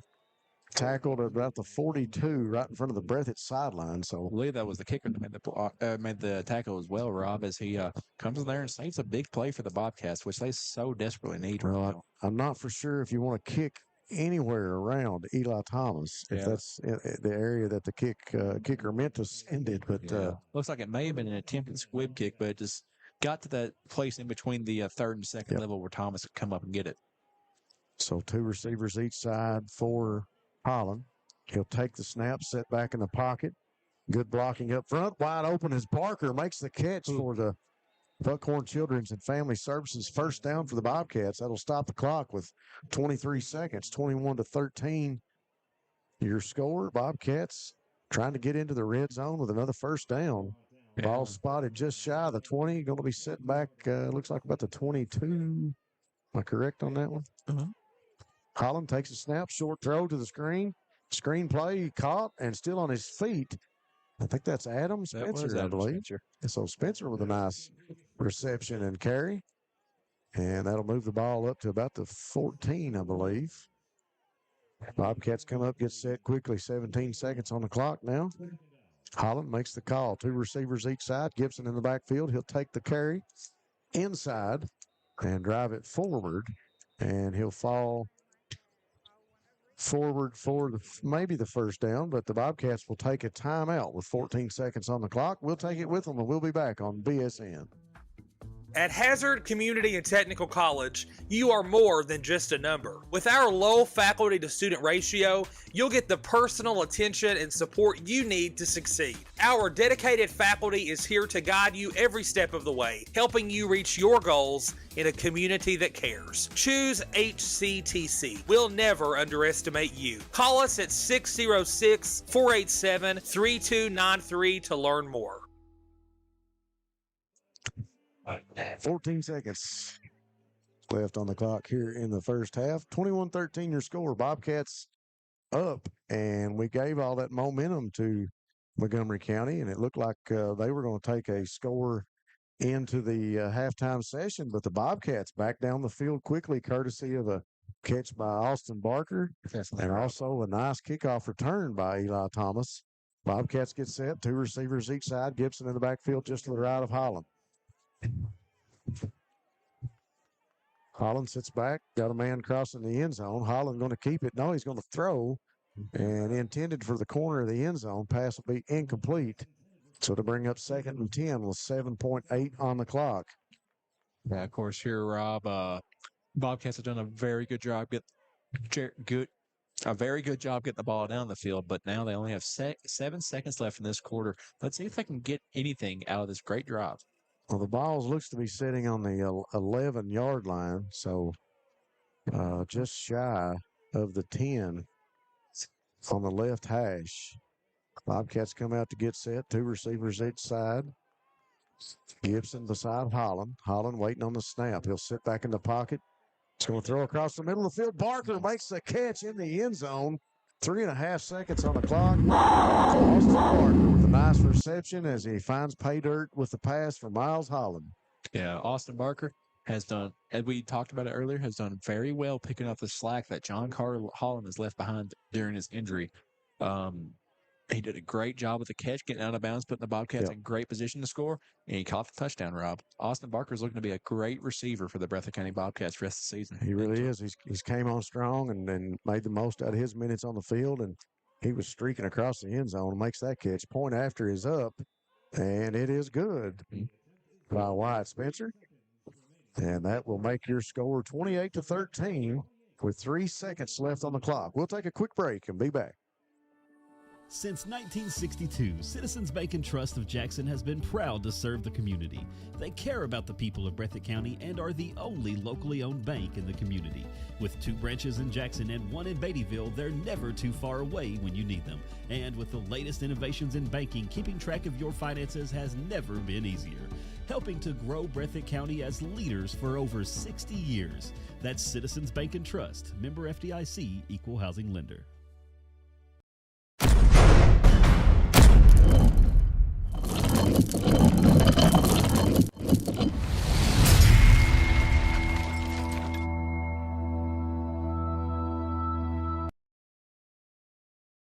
To the Montgomery County Indians, they are down 28-13 to the Bobcats here tonight. Wyatt Spencer to come on, and looks like maybe a squib kick attempt. I can't tell if he's got it sitting down flat or on a tee. Looks to be sitting flat from here. Kind of looks like it is, Rob. So Spencer will make the kick. The squib rolls down the middle of the field, takes a Bobcat bounce back to almost the 25. Oh, wow. And they're going to be tackled out of bounds, and that'll run the clock out. And that'll end the first half. Bobcats up 28-13. We'll be back after the.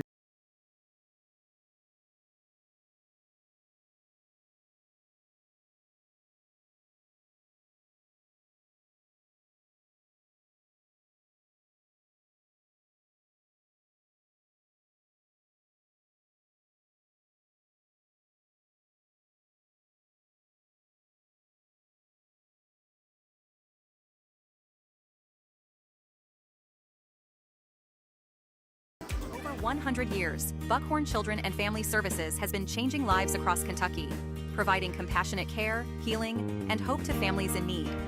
From addiction treatment to foster care, residential treatment, and more, our programs help families and individuals build strong, healthy futures. Whether it's through evidence-based treatment for children or life-changing support for adults, we're answering God's call to make a lasting impact. Join us in changing lives and restoring hope. Please visit buckhorn.org or send your support to Buckhorn Children and Family Services in Buckhorn, Kentucky. Together, we can build strong, thriving families. Since 1962, Citizens Bank and Trust of Jackson has been proud to serve the community. They care about the people of Breathitt County and are the only locally owned bank in the community. With 2 branches in Jackson and 1 in Beattyville, they're never too far away when you need them. And with the latest innovations in banking, keeping track of your finances has never been easier. Helping to grow Breathitt County as leaders for over 60 years. That's Citizens Bank and Trust, member FDIC, equal housing lender. SEC Auto Sales, located at 1557 Highway 15 South in Jackson, is the fastest growing pre-owned dealership in the area. Whether you're looking for a used or new-to-you vehicle, SEC has you covered. Think you can't get finance? Well, think again. They have the best interest rates available, serving all of Eastern Kentucky. Let them show you an easy buying experience. Come on down and see Jeff, Dwayne, and the rest of the gang. Call 606-272-6888 or visit them online at secautosales.com. Go Time is a locally owned and operated convenience store that has all your wants and needs in one stop. We have everything from quick snacks and cool drinks, a full-service deli, fresh coffee bar, soft-serve ice cream, and milkshakes. Also, make sure to check out our Little Caesars pizzas. Go Time, where the customer always comes first. Refuel your tank, refill your cup, and refresh your taste buds all in one stop at Go Time. People's Bank and Trust of Hazard, we're more than just your banker. For over a century, we've stood by your side through the good times and bad. We provide the local touch you want in a banker and the convenience of online banking when you're on the go. Plus, our checking accounts put money back in your pocket. With cashback options and rewards for banking local, we make your money work for you. Call us today to learn more about opening an account. Experience banking the way it should be. People's Bank and Trust of Hazard. We're here for you. Member FDIC. Hi, I'm attorney David Johnson. You may recognize me from some of our other ads, but injuries from an auto accident are no joking matter. With over 25 years of experience, our offices have the resources and expertise to go head to head with big insurance. While most of our cases get resolved without going to court, trust me, they know if the attorney you choose will take it this far. Either way, our clients get paid. So for all your legal needs, get the pros on your side. At Hazard Community and Technical College, you are more than just a number. With our low faculty to student ratio, you'll get the personal attention and support you need to succeed. Our dedicated faculty is here to guide you every step of the way, helping you reach your goals in a community that cares. Choose HCTC. We'll never underestimate you. Call us at 606-487-3293 to learn more.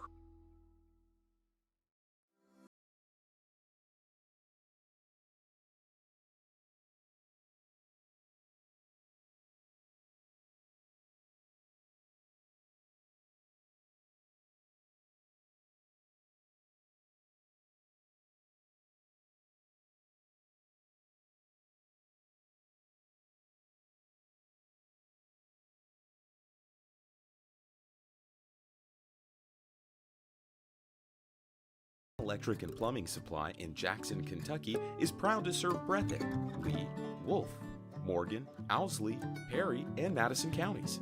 Established in 1982 with over 40 years of service to those communities, Jackson Electric and Plumbing Supply can not only meet your electric and plumbing needs, but also heating and cooling, concrete and metal septic tanks, as well as your special orders. Call Scott and the gang today at 606-666-4052. Kentucky Mountain Health Alliance Incorporated, Little Flower Clinic, East Kentucky Chiropractic, and Quantum Healthcare. We want to be your medical home in the mountains, offering medical, dental, pediatrics, chiropractic, behavioral health, women's health, rheumatology, x-ray, lab, transportation, case management, sliding fee scale, and 340B drug pricing. Little Flower Clinic, 279 East Main Street, open Monday through Friday from 7 a.m. until 5 p.m., 487-9505, and Quantum Healthcare, open 7 days a week from 7 a.m. until 11 p.m., 436-0711, or visit our webpage, kymha.com.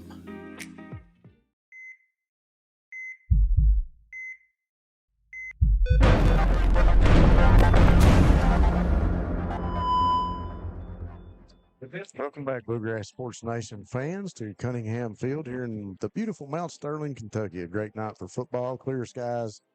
I'll tell you what, we've talked about this first half back and forth between the Indians and the Bobcats. Great history between the ball clubs. We talked about that to begin the game. But I tell you what, the Indians have not backed down here tonight. The Bobcats strike first with 8:39 on the clock with a big run by Eli Thomas. And you just kind of sit back and think of things to come with Thomas getting down the field and hardly being touched on that run. But Montgomery County comes right back with 8:22 on the clock. Hampton, the pass reception on that first play of their second drive, I believe, and their point after was good. So then we come back with the Bobcats. 50 seconds left in that first quarter. Combs makes the reception. 2-point conversion was good by Gibson. And into the second quarter with 10:42 on the clock, the Bobcats score again, courtesy of Jaden Gibson. Point after was good. And then we get down to the end of the first half, the end of that second quarter, very interesting as these two teams went back and forth. The score was 28-13, but it looked like Montgomery County might take that last score into the locker room and have a whole lot of momentum. But the Bobcats, even though with a number of penalties to set themselves back there in that second quarter, able to get down the field with a couple of great receptions from Austin Barker. And Barker gets, first off, with 43 seconds left, Wilson makes the reception from Montgomery County, but then Barker gets the reward and gets paid back as he makes a cut across the end zone. The pass from Miles Holland was good with 3.5 seconds left on the clock in the first half. So your score 28-13. And really the tale of the tape, Evan Miller, is penalties. The Bobcats with 8 penalties for 60 yards and Montgomery County only 3 for 19 yards. The Bobcats, we've talked many times about playing disciplined and execution, and it really looked like last week they had put a lot of things together against a really strong Letcher Central club.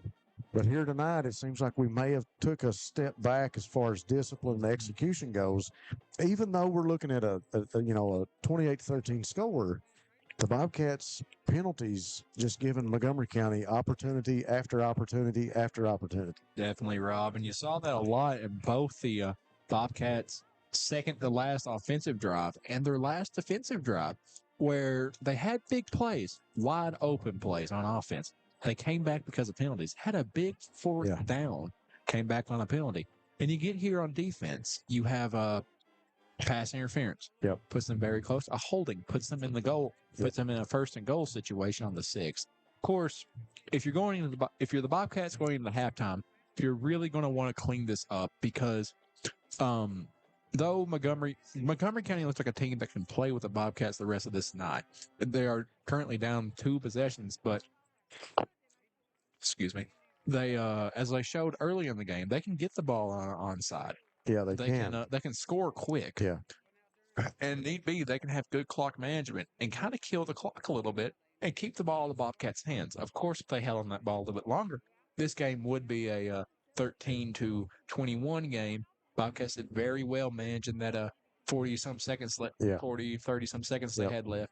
Let's see if the Bobcats can carry that a little bit of momentum they took away from the Indians and keep it for themselves and do a very good job this half. Well, whatever cliche phrase you want to use, you can't pull the rug out from under a team or put the nail in the coffin if you continue to make penalties and you continue to back yourself up. You continue to put, we watched a big 4th down conversion come back on a penalty, and you can't continue to put that pressure on your skill players. You need to ride the wave of the guys up front, make your blocks and play smart football, and lessen the penalties all that you can, and be able to convert and make the best of your own opportunities and not give that away to the other team. As Montgomery County, we've seen, they're very capable of capitalizing when they get down the field and get a chance to get in the end zone or to convert on a 3rd or a 4th down. Montgomery County's been able to convert a lot of these 3rd down conversions. So just a night of back and forth football. Like you said, we'll see if the Bobcats can come out defensively. The Indians will get the ball first when we come back to start the second half. And we'll see if the Bobcats defensively can play some smart football, be disciplined, keep the penalties to a minimum, and try to get the ball into the end zone and keep the winning ways here against the Indians. Folks, we'll take another quick break. We got 4:35 on the clock. We got to pay some more bills. We'll kick it over to Darren back, and we'll be back after these messages. Variety Pizza, located at 1189 Main Street in Jackson, has been family owned and operated for over 45 years, serving the community with fresh, homemade, and handcrafted pizzas, sandwiches, salads, and more. Carry out or stay and enjoy the newly renovated dining areas with private party spaces available. Stop by and see Lee and Al or call 666-5454 for Variety Pizza. Come see us at Jackson Medical Clinic Family Healthcare in Jackson for all your medical needs. Now also offering behavioral healthcare services. The clinic is open 7 days a week and will have new extended hours of operation beginning on January 1st, 2024. Hours of operation will be from 7 a.m. to 8 p.m. Monday through Thursday, and 7 a.m. to 5 p.m. Saturday and Sunday. With a hometown atmosphere, come let our family take care of yours. Wolfe County is widely known as a rock climbing and hiking destination, but is now quickly becoming known for its great restaurants and entertainment venues.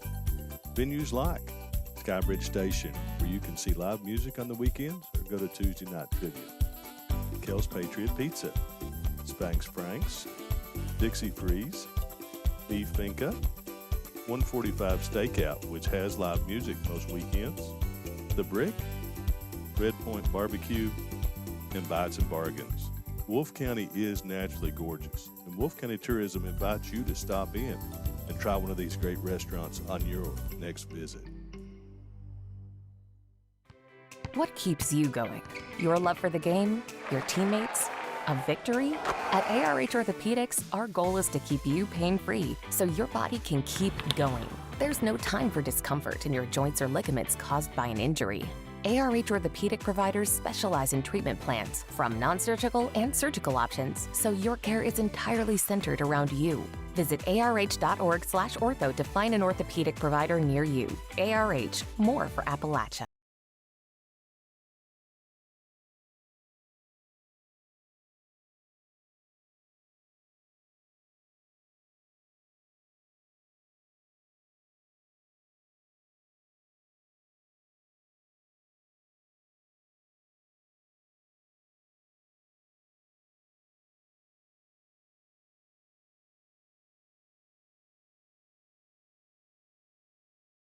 For 100 years, Buckhorn Children and Family Services has been changing lives across Kentucky, providing compassionate care, healing, and hope to families in need.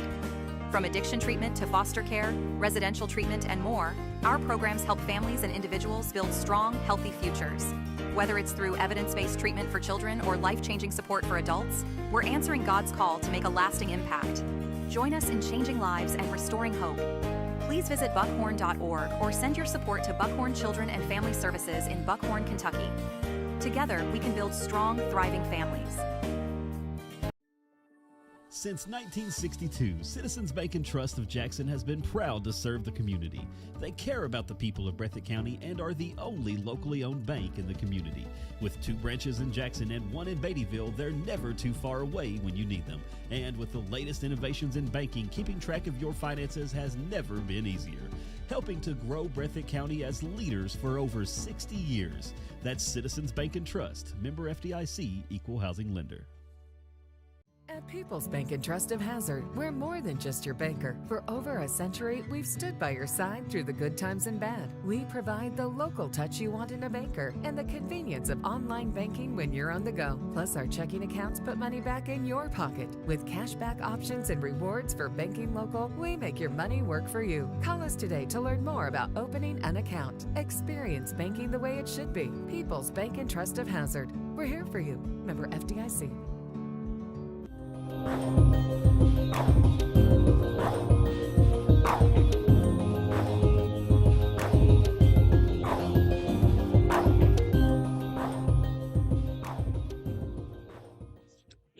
Well, we are back from commercial break nearing halftime. We're going to kick off this segment with a couple of scores. PCC is up over Paris now, 18-15. Paris trying to make a little bit of comeback on Perry Central. And a shout out to Doran Howard for the scoring update. Martin County up 21-0 over Knott County, and Evan Knott County undefeated right now. But Martin County up on them 21-0. So big game for Martin. Another shout out we want to give out to David Ritchie, one of Breathitt Bobcats' biggest fans. We want to say thanks to him for always watching us and keeping us straight here on Bluegrass Sports Nation. And also a big shout out to Uncle John. He knows who we're talking about, and he's definitely gave us some props here lately. So we want to say thanks to him. Appreciate all of our fans and everybody listening in. It's always a blast. We have a good time up here, and we enjoy ourselves. We enjoy the game of football. Me and Evan enjoy ribbing each other, and Darren's always here to keep us in line and keep us straight. Also enjoying the press box food we have up here. Yeah, Montgomery County's taking good care of us. The Indians are great hosts. We've had ribeye sandwiches and chips and pop, and they're taking good care of us up here in the press box. A beautiful facility. If you've never been down to Montgomery County to watch a football game, it's definitely a great place. They got a nice turf field. Great facility. The football field is kind of part of it kind of sitting down in a hole, and the press box built into the backside of it. Just a beautiful facility and a great place to watch tonight's game. And thanks again to you fans for tuning in to Bluegrass Sports Nation. We always have great numbers, and we always have a great group of listeners, and we enjoy the comments, and we enjoy having all of you guys online here on BSN because we really love the game of football. And like I said, me and Evan, it's just like we're sitting in two big recliners up here watching the NFL at home when we're doing this. So got about 1:20 left on the clock. Bobcats up 28-13. Gave you a little bit of rundown of the scores and a little bit of keys that we thought we wanted to see here in the second half. So we'll see what happens as the time begins to click down. We want to say special thanks again to our sponsors, Appalachian Regional Healthcare, Citizens Bank and Trust Company of Jackson, the Hazard Community and Technical College, Jackson Electric and Plumbing Supply, Jackson Medical Clinic, and Jackson Physical Therapy. And I also want to make mention our premier sponsors tonight. If you have heard us talking about Buckhorn Children and Family Services sponsoring their first downs for over 100 years, Buckhorn Children and Family Services has brought healing and hope to families across Kentucky. And also Family Pharmacy for sponsoring all of our scoring drives and scoring plays here tonight between the Indians and the Bobcats. Family Pharmacy, great people who have your safety at heart. They have always been proud supporters of the Bobcats. And stay tuned at the end of tonight's game as we have Citizens Bank and Trust Company of Jackson on board to sponsor our player of the game here tonight between the Indians and the Bobcats. Citizens Bank and Trust of Jackson, of course, serving the financial needs of Breathitt County. Check out their free CBTJ mobile app banking right on your mobile device. And that will be the end of the halftime session. Third quarter, got the clock wound back up to 12 minutes, and we will get ready for kickoff action. The Bobcats going to kick this one away to the Indians to start the second half. Wyatt Spencer onto the field to kick this one for the Bobcats. We've seen him squib kick it. We've seen him onside kick, so really don't know what to we really don't know what's going to happen when Wyatt comes onto the field. And we got a quick update. Lawrence County 35 over Letcher 28 right now during halftime.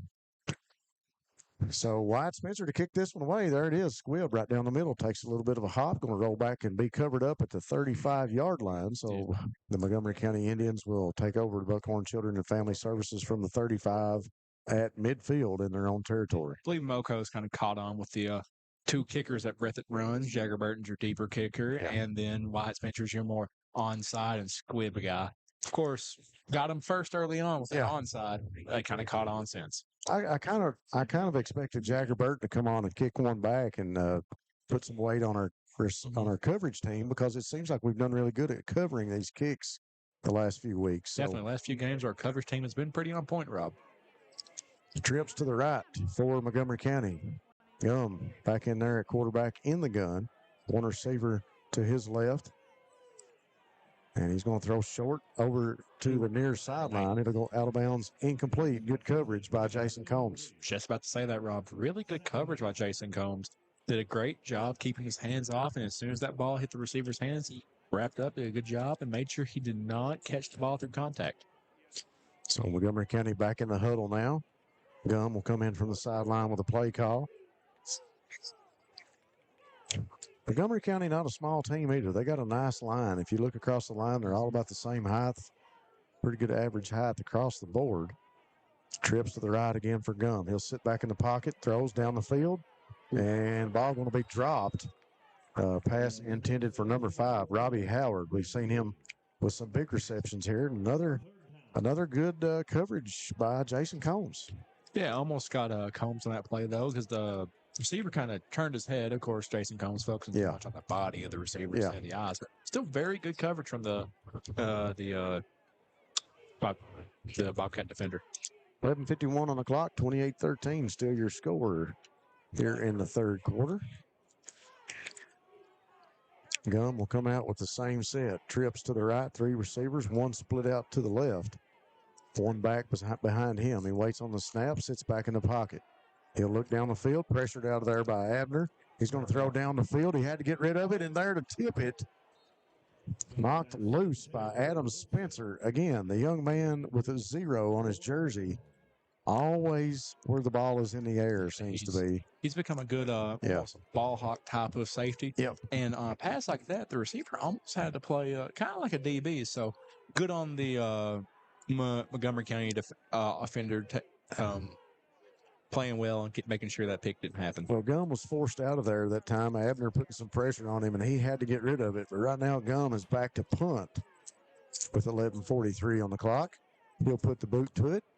Good long punt. Going to fall back around the 30. Takes a Montgomery County bounce, and then will roll back Breathitt County bounce about 3 yards. So it looks like they'll take up shop around the 27-yard line on the left hash. So another Buckhorn Children and Family Services first down for the Cats as they'll start out their first offensive session of the third period. Their defense did very good on that last drive. Puts the Bobcats in a good opportunity to maintain the momentum they have. Look for the screenplay to the left, trips to the left. Holland throws, caught, good blocking. And here we go up the field. Everybody's behind Adam Spencer. Spencer with the reception and lots of yardage after the catch as Spencer will rumble up to about the 30-yard line. So a big Buckhorn Children and Family Services for the Bobcats. Nice screenplay, catch made by Adam Spencer. When they run that trip set, stacked all the way out to the sideline, look for that screen. Here we have it again. Jason Combs, single receiver out to the right. Holland makes the play call, takes the snap, sits back, pumps short, going to go across the middle, looking for the end zone. He's got Barker back there, makes the catch.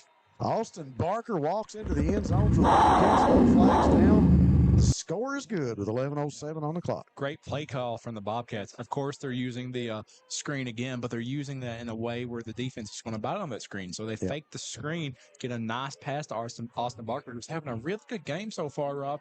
2 touchdowns so far on this night, if I'm remembering correctly. You're right. He's had a bunch of big passes here throughout the game. 4th or 5th reception. I want to say 5th. I may be wrong, but I know 2 of those were 4 touchdowns. So Wyatt Spencer comes on to kick the extra point with 11:07 on the clock. Adam to hold. Kick is up, and it is between the uprights and good, and that'll make your score with 11:07 on the clock, 35-13. We'll be back after this message. Since 1962, Citizens Bank and Trust of Jackson has been proud to serve the community. They care about the people of Breathitt County and are the only locally owned bank in the community. With 2 branches in Jackson and 1 in Beattyville, they're never too far away when you need them. And with the latest innovations in banking, keeping track of your finances has never been easier. Helping to grow Breathitt County as leaders for over 60 years. That's Citizens Bank and Trust, member FDIC, equal housing lender.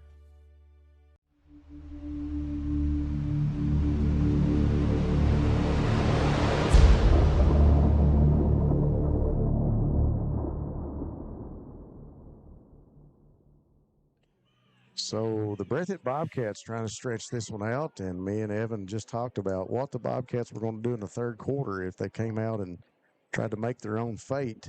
And they come out penalty-free for the most part in the first few minutes of first minute of that third quarter.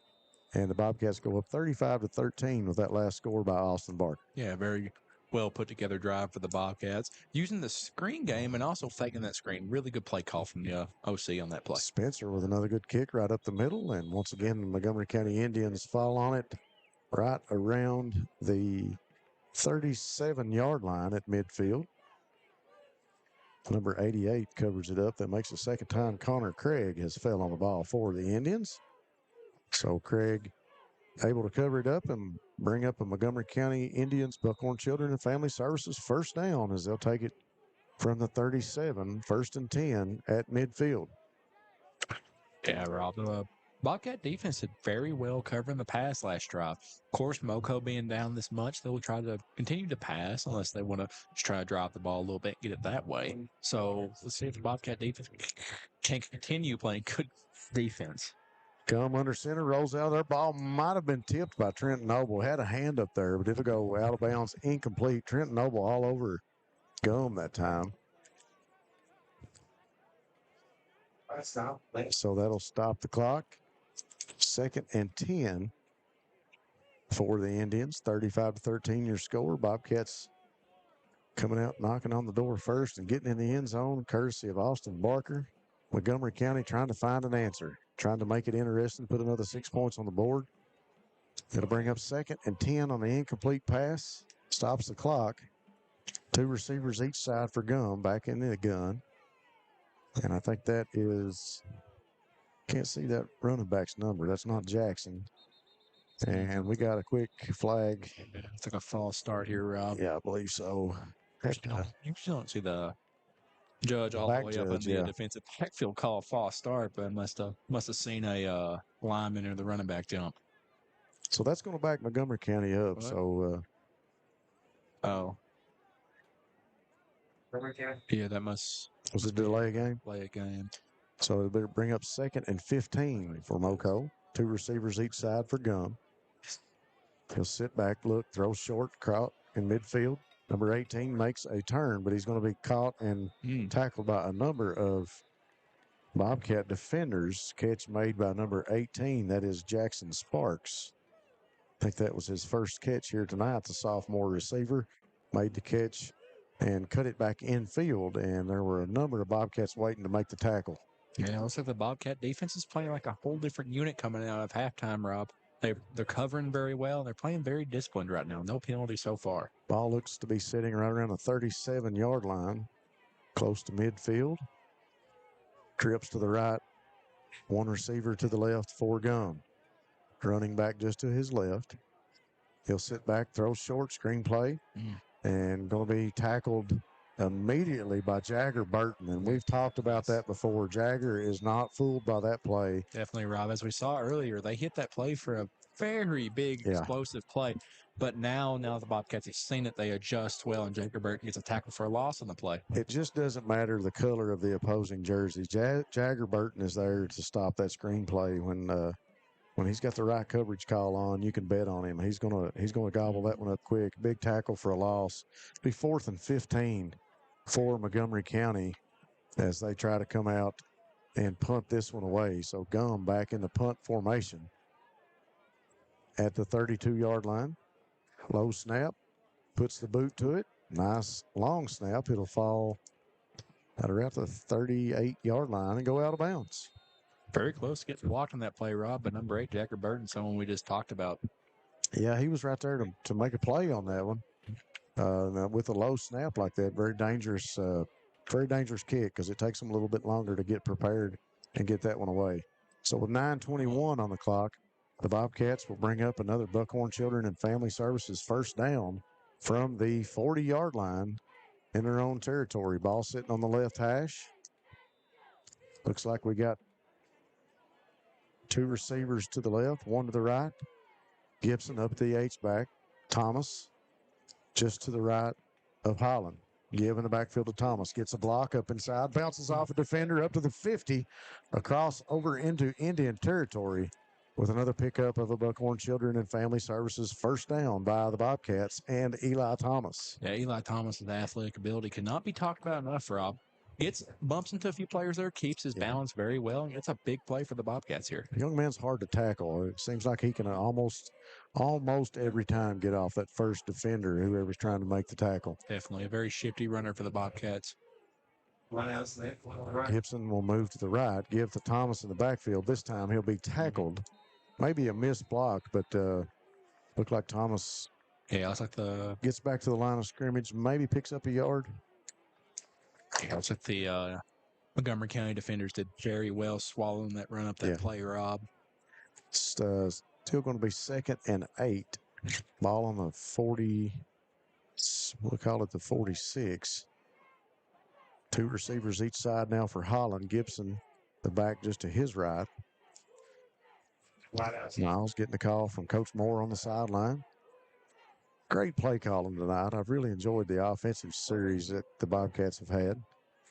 Holland sits back, looks down the field, pump fake, rolls back to his right, looking across the middle of the field, going to go long down the middle of the field, got a flag. Thomas bobbles it, ball goes incomplete, but I believe it would have been coming back anyway. as the flag was thrown in the backfield of the Bobcats. Looks like we may have a hold here, Rob. I think I may have caught Jaden Gibson getting a little too handsy with his defender and his block. Or one of the linemen maybe getting a little too handsy as well, though. It's very easily done, and we've talked about it before.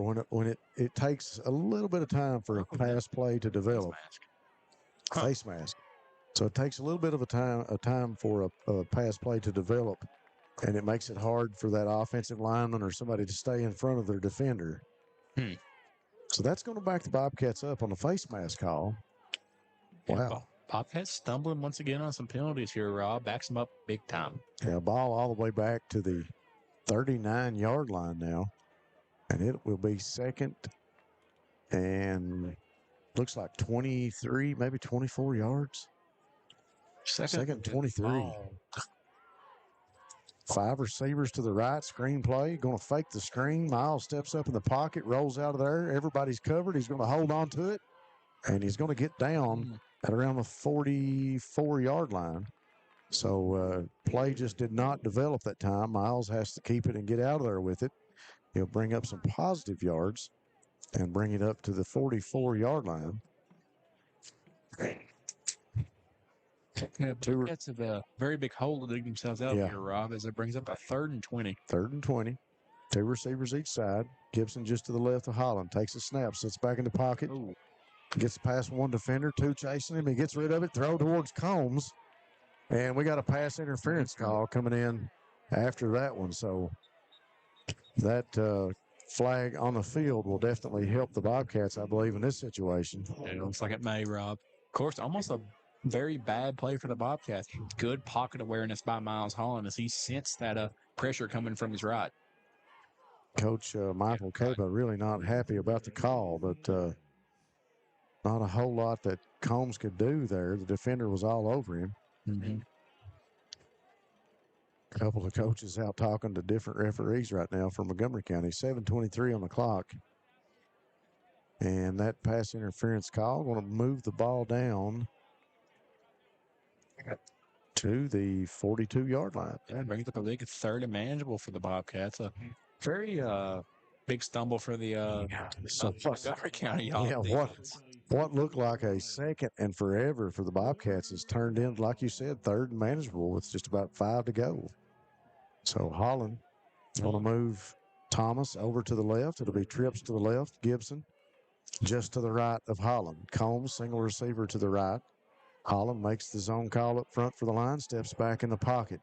Looking for the screen pass right in the middle to Gibson, and he's got some room. Across the middle with a 1st down, still on his feet, picks up more yards. Bobcats have been very effective on the screen game tonight, Rob. That middle screens look really good. Twice with Gibson now for a big play here. And earlier, once with the quick screen to Adam Spencer for a big play. So a big drive for the Bobcats as they were looking at 2nd and forever, and they just converted it with 7 minutes on the clock. So another Buckhorn Children and Family Services 1st down, give in the backfield to Gibson. Dances, cuts it back up inside, up to the 15-yard line. So a great run by Jaden. Definitely, Rob. We always give props to Eli Thomas for being the shifty runner. But Jaden Gibson shows that a lot, too. Of course, he's more known for lowering his shoulder and making a big hit on the play.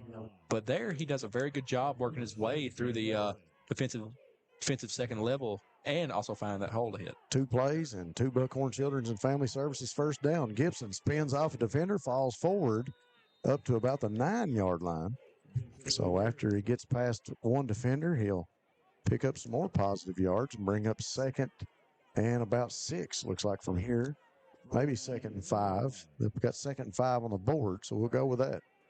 Thomas back in the backfield just to the right of Holland now. There's that constricted receiver set we see on the left. Give to Thomas over on the left side. Tries to stiff arm a defender, and we got a flag. I thought I saw a horse collar or a face mask one, so it looked like maybe a face mask. I think it might be a horse collar.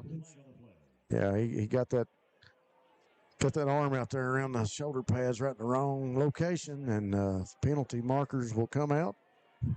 A lot of laundry on the field coming from a couple different referees. So with the horse collar call with 5:59 on the clock, it'll move the Bobcats even closer in the red zone to pay dirt. So with a call here, Rob. Still waiting on the call. We haven't seen a motion from the white hat referee. Never know, after a tackle like that, some players get fired up and could have said some stuff that also may have had a flag thrown. The Bobcats are coming to the line of scrimmage. We're still waiting on the call from the referee. So it'll be marked off half the distance. So it looks like it's going to be sitting at the 4-yard line on the left hash as the Bobcats will go to work. Yeah, personal foul. Or would have been a horse collar. On the Indians. And the Bobcats with the ball on the 4-yard line, 5:59 on the clock. First and goal for the Bobcats. Yeah, Bobcats have done very well this drive, Rob. They have got momentum and maintained it. Haven't had a lot of stumbles as they had in previous drives. The penalty game is kind of flip-flopped here in the second half, or the second half, so to speak, because it seems like those penalty flags have been flying for the Indians. Definitely. But more than they have the Bobcats. Sometimes when you see a game go a little bit higher scoring and it's not in your favor, a lot of players lose their composure. Exactly. Give in the backfield to Thomas. Dances back inside and looks like he's in. I see him standing in the blue, but I don't see a motion yet. If they may rule that the ball did not break the plane, Rob. I thought I saw him get into the blue end zone, but I guess it's not. They're going to spot him down at the 6-inch mark. Nose of the football sitting on the goal line. Holland takes the snap, give to Thomas, and he dances right into the end zone, and the score is good with 5:28 on the clock. So Thomas with the score. Holland. Was it Thomas or was it Holland? So with 5:28 on the clock, the keeper by Holland is good. Have to review that. Well, we're not the only ones. I hear announcers close to us saying the same thing. So we'll call it the Holland keeper is good for a score with 5:28 on the clock. That'll make your score 41-13. And Wyatt Spencer on to attempt the point after. Brother Adam with the hold. Snap, hold, and it's blocked. So the kick is no good. Your score is 41-13, 5:28 on the clock. We'll be back.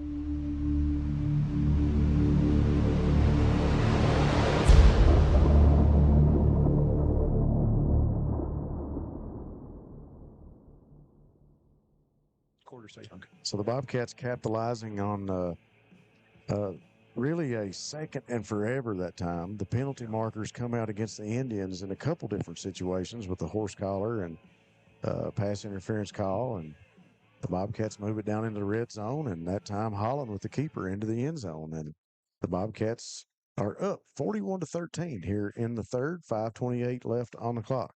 Yeah, Rob. So far, the tale of this quarter and hopefully the rest of the half is that the Bobcats are playing with a lot more efficiency. Yeah. They're really minimizing their mistakes they've had. Well, they executed a lot better on offense that time. It seemed like the completions and the running game looked a lot better. The squib kick that time by Spencer. We got whistles everywhere. It's flagged down at the 40. Somebody left a little early, I think. Yeah. So we'll probably move it back and kick it from the 35, I believe.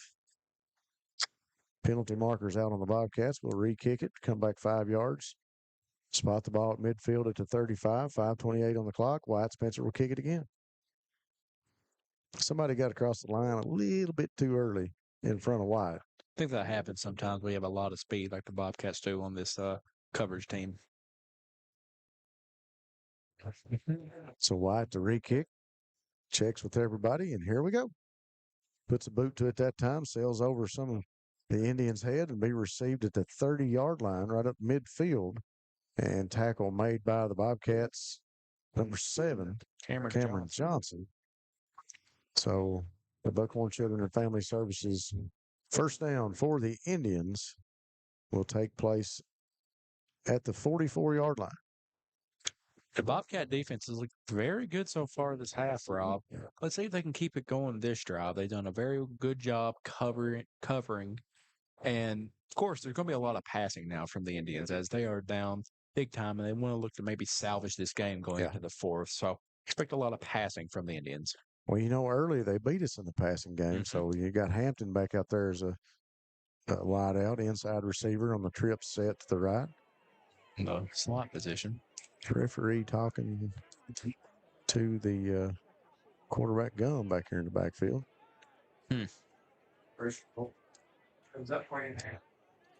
One receiver to the left. One back in the backfield right behind. I think that's Wilson in the backfield. Give to Wilson. Still on his feet. Up to about the 40 in the fight for the ball. I don't think it came out. Looked like Bobcat defender may have been going after the ball, but that time Wilson able to pick up a few positive yards to get it up to about the 49-yard line, sitting on the left hash. The Indians have ran that draw play a lot. And as we were talking earlier, this is more a scenario where you'd see that draw a lot more, where you're passing heavy and you give the ball to your receiver on a kind of like a fake pass situation and let him get some big yardage. He got 5 yards on that play, which is serviceable for a play like that. Yeah.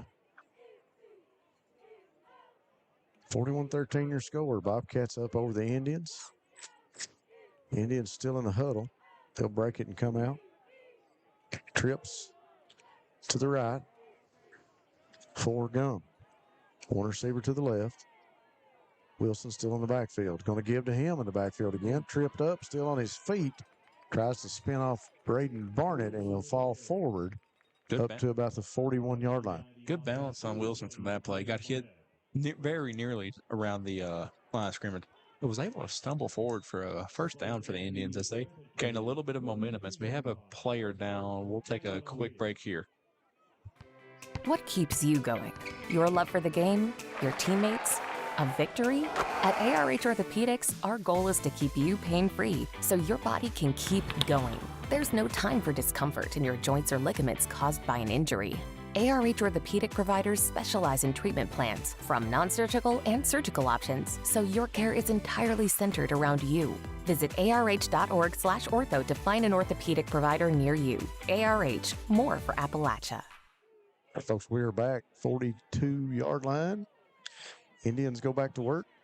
Trips to the right. Gum takes a snap. Give. No, he's going to keep it in the backfield. Designed keeper up the sideline. Pushed out of bounds by Jason Combs up at the 33. So just short of the first down. It'll be 2nd and 1. Pick up 9 yards on the quarterback keeper by Gum.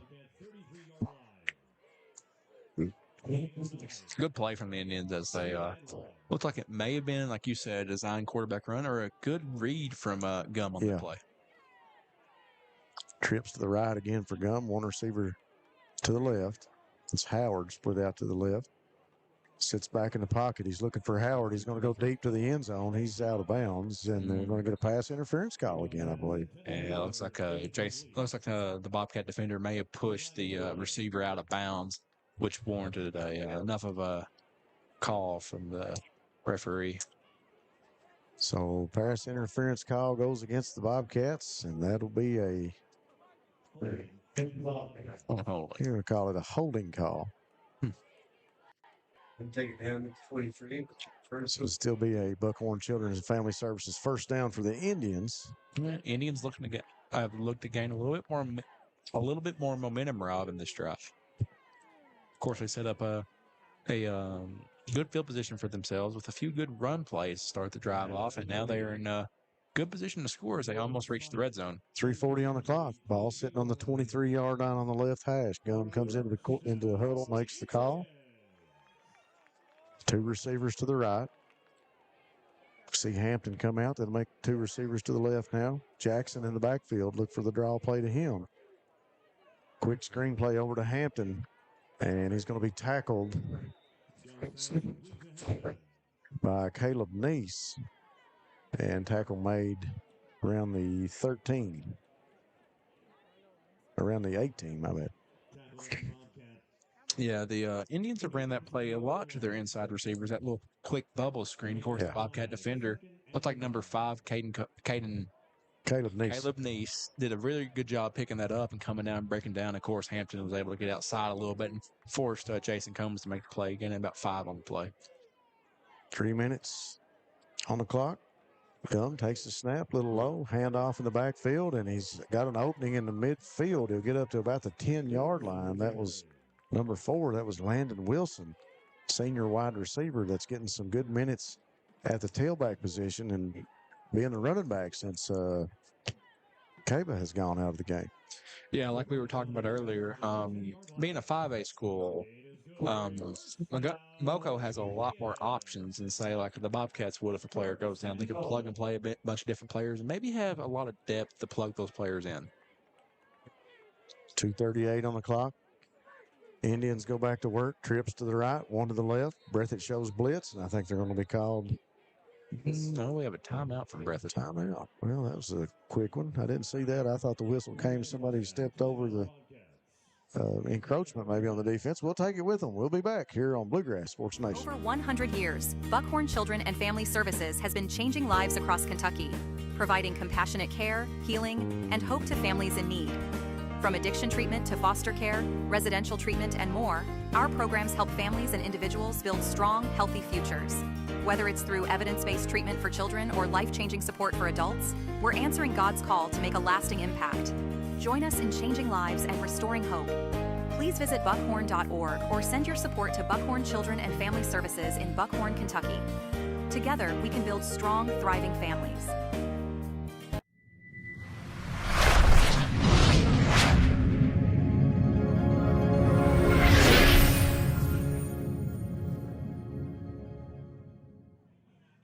.233 on the clock. Montgomery County in the red zone. Trips to the right and one receiver out to the left. Gum gets set. Going to sit back in the pocket, pressured, throws to the end zone, incomplete. Nope, good pressure on the play there as Moco looks for the end zone fade. That time Jason Combs turns and looks at the referee and says, not me this time. And the Moco receiver's down. We'll see how long he's down for. We'll take a quick break. Since 1962, Citizens Bank and Trust of Jackson has been proud to serve the community. They care about the people of Breathitt County and are the only locally owned bank in the community.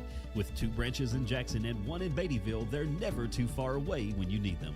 And with the latest innovations in banking, keeping track of your finances has never been easier. Helping to grow Breathitt County as leaders for over 60 years. That's Citizens Bank and Trust, member FDIC, equal housing lender.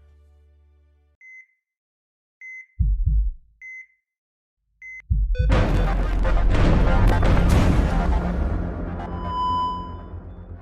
got it all out. We're good.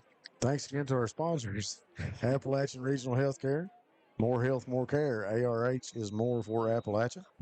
Citizens Bank and Trust of Jackson. Stay tuned for them. They'll be sponsoring our player of the game. Gum sits back, throws to the corner of the end zone again, and it'll go incomplete. It's just off the receiver. They were looking for another pass interference call, and they didn't get it.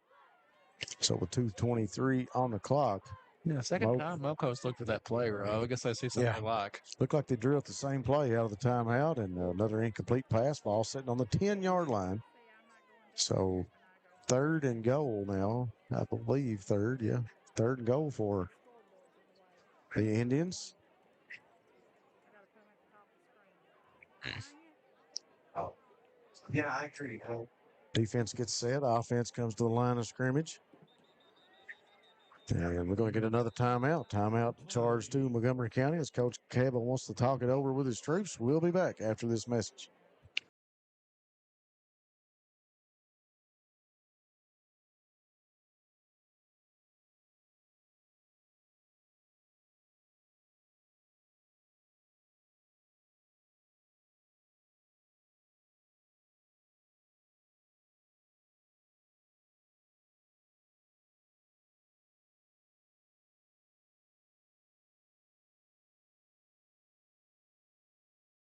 Jackson Electric and Plumbing Supply in Jackson, Kentucky is proud to serve Breathitt, Lee, Wolf, Morgan, Owsley, Perry, and Madison counties. Established in 1982 with over 40 years of service to those communities, Jackson Electric and Plumbing Supply can not only meet your electric and plumbing needs, but also heating and cooling, concrete and metal septic tanks, as well as your special orders. Call Scott and the gang today at 606-666-4052. Thanks again to Hazard Community and Technical College, where success coaches will keep you on your path to success. Montgomery County looking for some success. Throws again to the end zone, incomplete. Another pass intended for the left corner of the end zone, this time the front corner. Pass goes incomplete, so to bring up 4th and goal for Montgomery County. And the Montgomery County passing game looked pretty good throughout this quarter so far, Rob. Of course, in a situation like this, you need to pass to try to get back in this game, but so got a far, flag. Multiple flags. Sideline warning. A little frustrations on the sideline, I believe, for the coaching staff, and sideline warning given to the Indians. And it doesn't result no charges move yet. Of course, as just I was a warning. To say, this is obviously 4th down territory for this team, as they are 10 yards away from the end zone. So let's see if they can maybe get something going on here, Rob. Yeah, they got to do it this play. 4th and goal for the Indians. 2 receivers each side.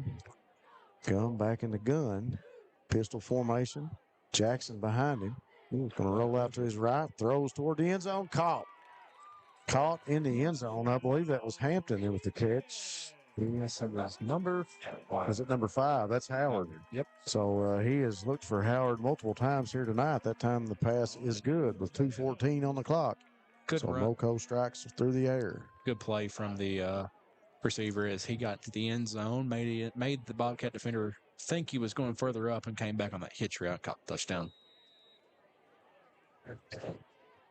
Looks like Moco might elect to go for it here. They're going to go for 2. Yeah, Gum's coming into the huddle. Yeah, of course, in a situation like this, you're down so much. You got to try to. Oh, they're just making up for the lost kick. The kick they blocked. So it looks like they're going to go trips to the right now. Jackson in the backfield. Gum talking to him. Look for Jackson to get this one maybe. Fake inside. Gum going to go roll out. Throws to the corner. Stretches out, but the pass is no good. Incomplete. 2-point conversion, no good. Your score is 41-19 with 2:14 on the clock. We'll be back. SEC Auto Sales, located at 1557 Highway 15 South in Jackson, is the fastest growing pre-owned dealership in the area. Whether you're looking for a used or new-to-you vehicle, SEC has you covered. Think you can't get finance? Well, think again. They have the best interest rates available, serving all of Eastern Kentucky. Let them show you an easy buying experience.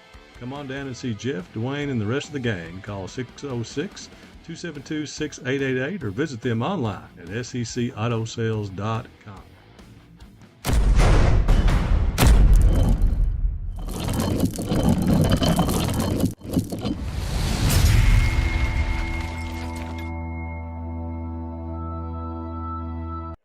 .2:14 on the clock here in the third quarter. Your score is 41-19 after Montgomery County finds the end zone. Took them 4 tries through the air, but that time Gum finally making the completion to Howard. Yeah, very good route from Howard on that play.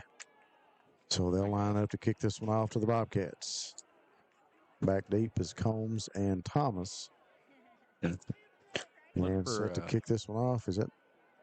It's number. Trying to get everybody on the field still for Montgomery County. I'd look for Montgomery County to maybe go for the onside they did earlier, but the Breathitt receiving or the return team's done kind of backed up a little bit and done kind of trying to cover off that onside. Jesus. Owen Burton on the squib kick, and it's not going to cover the 10 yards.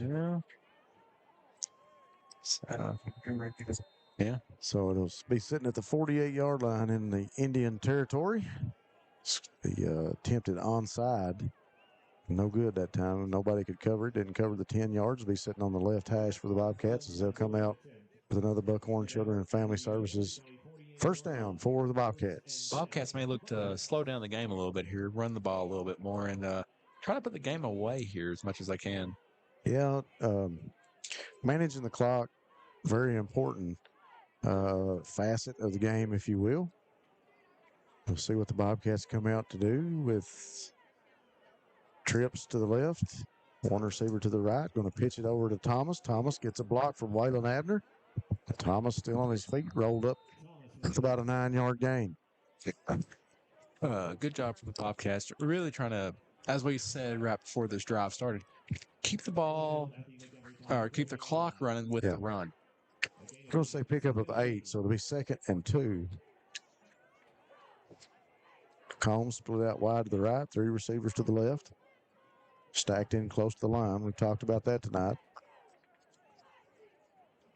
So Thomas will go just to the right of Holland. Holland takes a snap from Miller.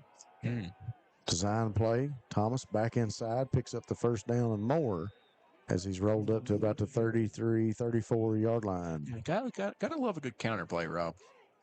Yeah, a little misdirection as Thomas heads left, cuts it back right, and another pickup of the Buckhorn Children and Family Services first down for the Bobcats, courtesy of Eli Thomas. 1:19 on the clock, 41-19 your score. Thomas will come to the right of Holland. Now he goes back to the left. Bobcats no rush to snap the ball here, Rob. No, there's not. Now he's back to the right. Thomas finally gets set. And he get around that left corner. He's got an alley, lowers his shoulder, still on his feet. Took a hit, bounced, ball comes out, but I think he was out of bounds. He took a lick that time, or gave a hit that time. Gave a lick on that play, Rob. And stayed on his feet, so nice run by Thomas. Yeah, it's like a Thomas, of course, as we say all the time, is our shifty runner. Looks like he's not afraid to lower his shoulder and lay a little boom when he wants to. Developing a little attitude. Yeah. 50 seconds on the clock here in the third quarter. Gibson now back beside Holland. Thomas out of the receiver. And they're going to give to Gibson. Gibson on the right, gets a block, makes a man miss, still on his feet. We got a flag. And Gibson going to take it up to the inside the 10-yard line. We'll say the 7 or the 8, but we got a flag here in the backfield. Good run from Gibson, but let's see if that was maybe the result of a hold. Yep. Blocking back. Blocking back. Blocking back against the Bobcats. Another penalty will bring a big play back for Breathitt County. So ball spotted on the 31-yard line on the right hash. Bobcats will come in and go back to work. Thomas will come to the right. 2 receivers each side now. Gibson just to the left of Holland. And Thomas goes in motion, comes in behind, takes the handoff, gets a block. Colby Bird out there making the blocks. Wow. And Thomas rode out of bounds after a big pickup. And another Buckhorn Children and Family Services first down for Breathitt County. We've seen that play a lot from Breathitt, Rob, where they fake the zone and give it on the jet. And it gets you sometimes. It got me good right there. I thought Gibson had the ball again, but great effort, especially from Kobe Bird, getting out there where linemen usually don't throw many good blocks because they're dealing with shiftier guys who really don't want to get hit by them. And he done a really good job finding someone to block. Thomas going to go out for a breather after the jet sweep. Gibson just to the left of Holland, trips to the left. Nope, keeper. Holland still on his feet up to the 5, and he'll pick up more yards after he's got a couple defenders on board. Yeah, looks like it may have been a little bit of a busted play, maybe an RPO type deal where a defender came down when Holland didn't think he was. Good effort by Holland to turn a play that may have been busting into something very big. I think the Bobcats going to let the seconds tick off the clock as we're down to 2 now. And Coach Moore will let the time run out, and that'll be the end of the third quarter. 41-19 your score.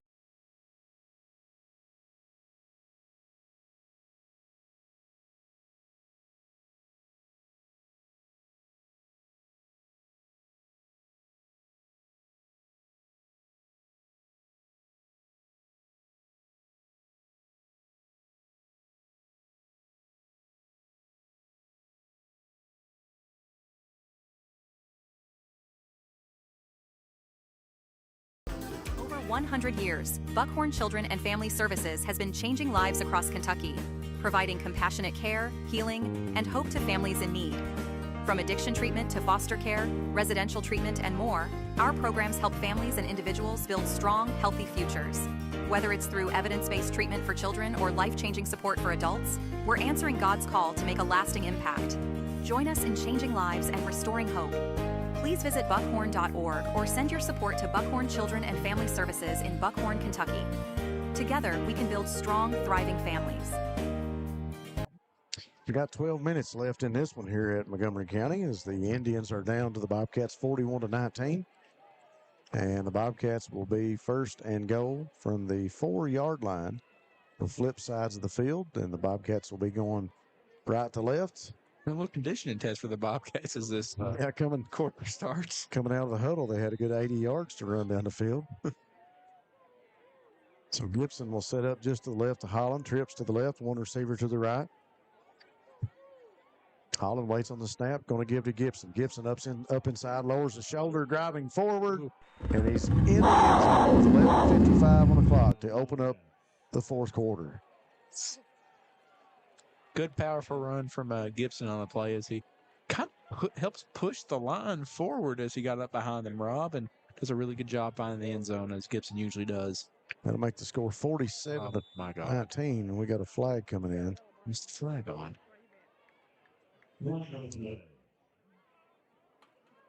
Yeah. Flag came in after the play was said and done. Maybe some talking on the field going on. I don't know. Maybe a little excessive celebration. There were some Bobcats looked to be hooping and hollering before they got the chance to go back to the huddle. All sitting on the 3-yard line, midfield, and the referee's going to come over and talk to Coach Cable.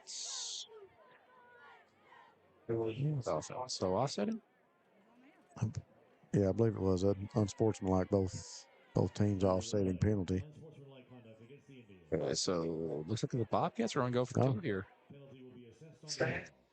Actually, I don't think it was an offsetting penalty. I think it was just against the Indian. Oh. Ball sitting on the 4-yard line. Ooh, wishbone. Holland turns, gives to Gibson. Gibson walks into the end zone untouched on the 2-point conversion. So that with 11:55 on the clock, that will make your score 49-19. And we'll be back after this message. Go Time is a locally owned and operated convenience store that has all your wants and needs in one stop. We have everything from quick snacks and cool drinks, a full-service deli, fresh coffee bar, soft-serve ice cream, and milkshakes. Also, make sure to check out our Little Caesars pizzas. Go Time, where the customer always comes first. Refuel your tank, refill your cup, and refresh your taste buds all in one stop at Go Time.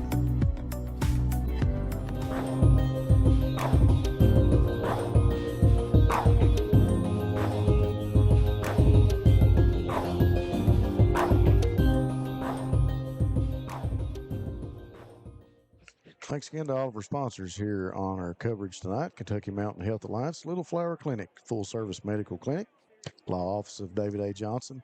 If you've been injured, call David and his staff. People's Bank of Jackson. People's is ready to help you reach your dreams. SEC Auto Sales, the fastest-growing pre-owned dealership in the area. Variety Pizza, home of the best pizza in Jackson, along with their famous hoagies. And Wolfe County Tourism. Wolfe County is naturally gorgeous. 11:55 left on the clock. Bobcats strike pretty quick there in the fourth quarter, courtesy of getting the ball on the 4-yard line to kick off the fourth quarter. Makes your score 49-19. The Bobcats up big on the Montgomery County Indians. It looks like the penalty was elected to be taken on the kickoff. Yeah, assessed on the kickoff. So Wyatt Spencer kicking off from the 45 in the Indian territory. Squib kick going to go down the middle, takes a little hop. And fell on by the Indians. A number of players diving in to try to get the loose ball, but I think Montgomery County covered it up around the 15-yard line. Cameron Johnson came out of there with it, said, hey, I got the ball. Yeah, Whitehead points towards Montgomery possession, though. Cameron still got the ball. Yeah, as much as the Bobcats would love to have the ball on Montgomery County's 15 or 16. It'd be a good place for the defense to step up big if they, if they want the ball back. We'll see what they can do with 11:49 on the clock. Montgomery County with a long way to go here in the fourth quarter. Carson Miller, Trenton Noble, and Cole. That's Helen Abner in the middle playing nose guard. White glove threw me off. That's not even a glove, that's wrap. So Montgomery County's offense back onto the field. Another Buckhorn Children's and Family Services first down for them. They'll start out trips to the right. One receiver to the left. Gum. Takes a snap, sets, going to give in the backfield on the draw play, and rolled up quick. Wilson, maybe a pickup of 2 yards, maybe 3. Bobcat defense has done a very good job picking up on the draw plays tonight, Rob. Of course, sometimes when you have a team that passes the ball a lot down in a situation, the draw can get a defense pretty bad. So the ball moves up to the 18-yard line. 11:22 on the clock. So that time Wilson going to come out after the run. Trips to the right again. Single receiver over to the left. Jackson back behind Gum. He'll block. Gum going to throw quickly. Over intended towards the far sideline. Pass is incomplete. Yeah, it's got a little bit of overthrow or some miscommunication on the route there, Rob. 11:01 on the clock here in the fourth. 49-19, 30-point lead.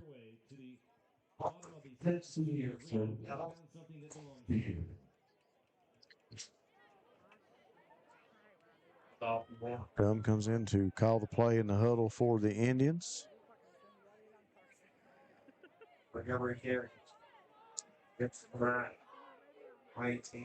Trips right, Jackson in the backfield behind Gum.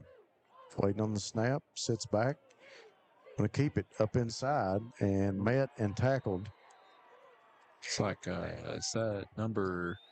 It's Caleb Neese, number 5. Caleb with another big tackle. Great to see a younger player stepping up big time in the absence of some of the older Bobcats due to injury, Rob. Tell you what, you say younger player, the young guy has stepped onto the field and really made a difference, just making the best of his opportunity. He has been there every time that they've needed him.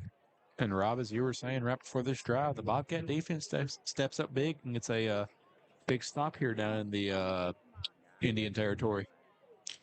10:21 on the clock. Montgomery County going to elect to punt.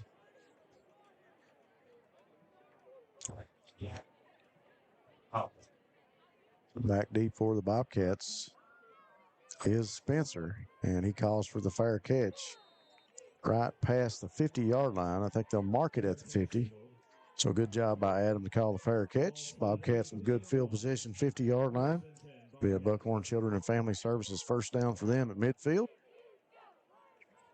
Good defensive stand by the Bobcat defense. Put the Bobcat offense in good position to score once again, Rob. It really was, and that's, we talked about earlier the old cliche phrases about pulling the carpet out from under a team, and it looked like Montgomery County had some opportunities, and the Bobcats have stayed right there and been able to close the door on them here defensively. Holland, give in the backfield. Combs gets away from one defender, stays on his feet, drives forward, pickup of about 3, maybe 4 yards. Great. We have got another defender down from Montgomery County. We'll be right back after this break. Since 1962, Citizens Bank and Trust of Jackson has been proud to serve the community. They care about the people of Breathitt County and are the only locally owned bank in the community. With 2 branches in Jackson and 1 in Beattyville, they're never too far away when you need them. And with the latest innovations in banking, keeping track of your finances has never been easier. Helping to grow Breathitt County as leaders for over 60 years. That's Citizens Bank and Trust, member FDIC, equal housing lender. Hi, I'm attorney David Johnson. You may recognize me from some of our other ads, but injuries from an auto accident are no joking matter. With over 25 years of experience, our offices have the resources and expertise to go head-to-head with big insurance. While most of our cases get resolved without going to court, trust me, they know if the attorney you choose will take it this far. Either way, our clients get paid. So for all your legal needs, get the pros on your side.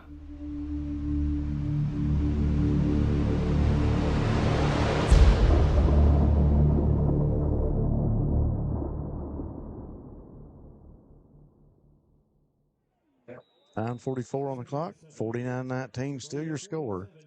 Bobcats go to work over in Indian territory. 2 receivers each side now. Gibson switches back to the right. Holland waiting on the snap. Going to give to Gibson up inside, still on his feet, crosses over with a big first down move and more for Jaden Gibson. So he picks up another Buckhorn Children and Family Services first down for the Bobcats. Jaden Gibson's done a very good job running between the tackles, getting big yardage gains from those runs, Rob. We see that on that play. He's also had a bunch down in towards the red area as well. Tell you what, the young man is running downhill every time he makes a play. There's not much east and west with him. He's going forward with his shoulder down. He's lined up at receiver right now. He is lined up at receiver. Combs in the backfield. He'll get the carry handoff from Holland.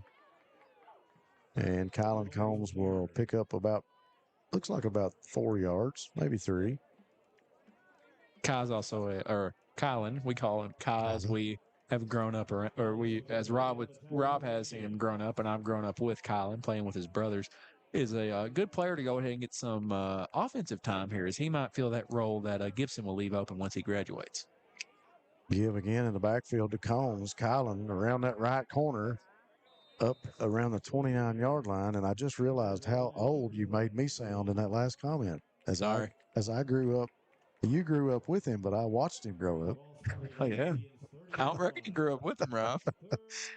Kylan with a good run. It's going to bring up 3rd and about 3 at the 30-yard line for the Bobcats. Trying to get into the red zone. Trips to the right. Single receivers Combs over here to the left. Just to try to get the Indians to hop off sides. We got a whistle. Probably a false start. It's going to be a timeout. Timeout charge to Montgomery County. And we'll be right back after this message. Hi, I'm attorney David Johnson. You may recognize me from some of our other ads, but injuries from an auto accident are no joking matter. With over 25 years of experience, our offices have the resources and expertise to go head-to-head with big insurance. While most of our cases get resolved without going to court, trust me, they know if the attorney you choose will take it this far.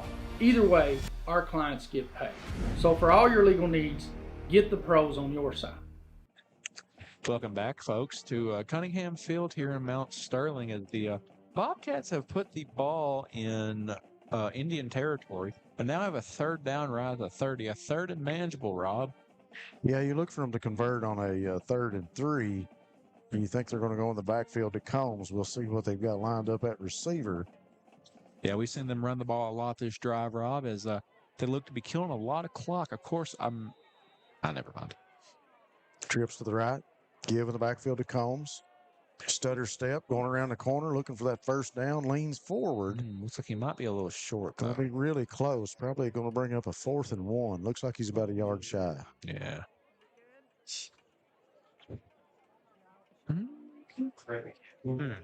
Yeah. Ball spotted on the 20. We call it the 27. It looks like a 4th and 1. Not a favorable spot for the Bobcats. You'd hope they'd be a little bit closer if you're a Bobcat fan. So Gibson going to go off the field. I think Barnett's going to come in. He is. Of course, the Bobcats are in that bunch trip formation out towards the numbers. Maybe you look for another screen here, Rob. Barnett lines up just to the right of Holland. Going to give to Barnett. Bounces around that left corner. He's still on his feet. Lowers his shoulder up to the 19-yard line. So Braden Barnett bringing home another Buckhorn Children and Family Services first down for Breathitt County. Yeah, good run by Barnett. Of course, in a backfield with Jaden Gibson and Eli Thomas, it's hard to sing the praises of a almost power back like runner that is Braden Barnett, Yeah, but we sing his praises when we get the chance, Rob. Yeah, we do. He deserves all of them when we get a chance to. I tell you what, the young man really lowered his shoulder on the defender that time. 6:46 on the clock. Trips to the right. Barnett lines up to the left, takes the handoff, bounces around the right corner, makes one man miss, lowers the shoulder, drives forward up to about the 19, maybe a pickup of one. Barnett does have a little elusiveness in his skill set. Yeah. He's never afraid to lower that shoulder. So pickup of 1, second down and 9, 6:15 on the clock.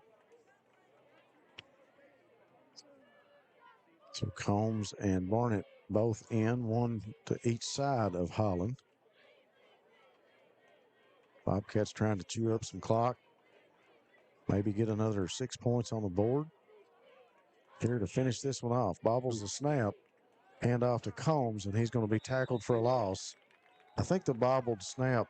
Oh, we're going to probably have a flag, though. I think that bobbled snap probably delayed that play a little bit. Yeah, it looks like it knocked the timing of the play off a little bit as we have a flag at the tail end of the play here. Really didn't see what happened, though.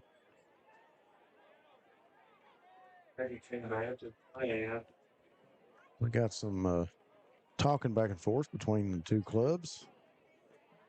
We'll see if there's a personal foul on one team or if it's offsetting. Referee's out at midfield talking about it. Both teams trying to listen in. So I think it's going to go against. It looks like it's going forward. Yep, it's going to go against Montgomery. So definitely going to go against the Indians. As line judge is over here explaining it to coach. Personal foul. Personal foul. Ooh, 2 personal fouls against the Indians. So it's going to be second.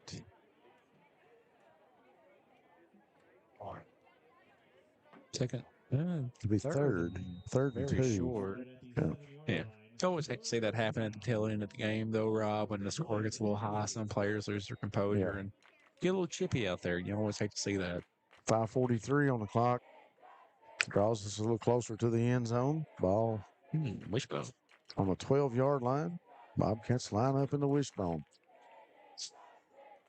Holland under center, takes a snap, turns, hand off to Combs, and he's tackled immediately. So a tackle for a loss. That'll bring up fourth. Indians with very good pressure there, Rob. Fourth and about 4. With 5:10 on the clock now. It's 5 remaining. 49-19 your score here from Cunningham Field. 5 minutes on the clock. And Holland and Combs. Combs going to go back off. So he's getting a little guidance from Coach Moore. He'll come back onto the field. Combs and Gibson. Back to the and Barnett back in the wishbone. Holland under center, turns, pitches to Combs. Gets a block from Gibson. Around the corner for Combs. Dragging a couple of defenders, and he's up close to the sticks.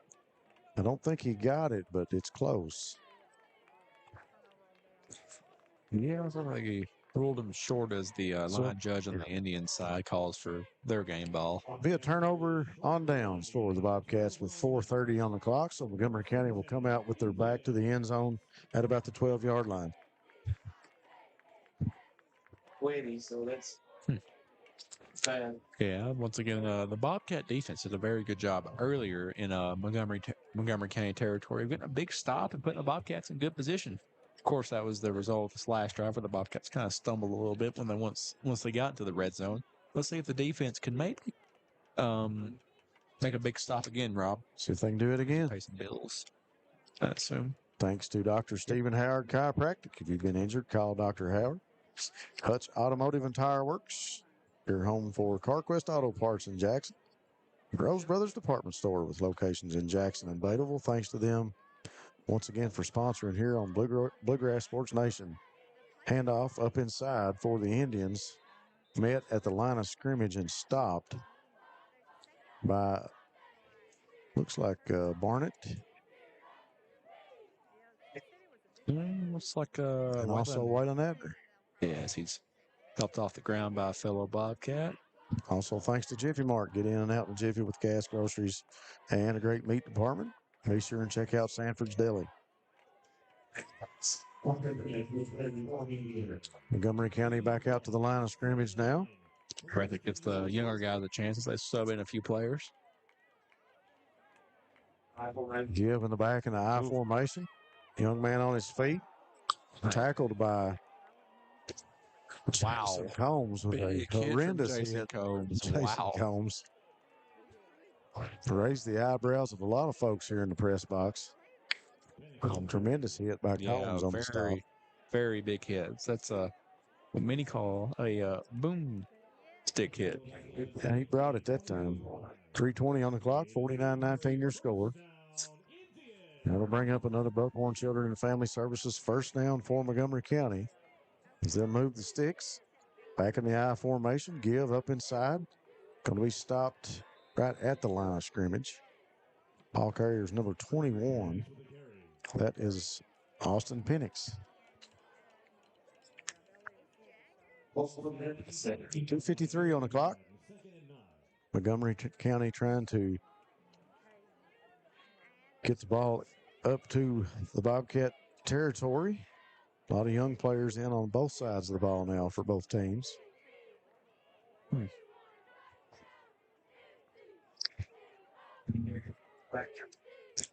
Looks like the quarterback's 15. I believe it's Owen Burton.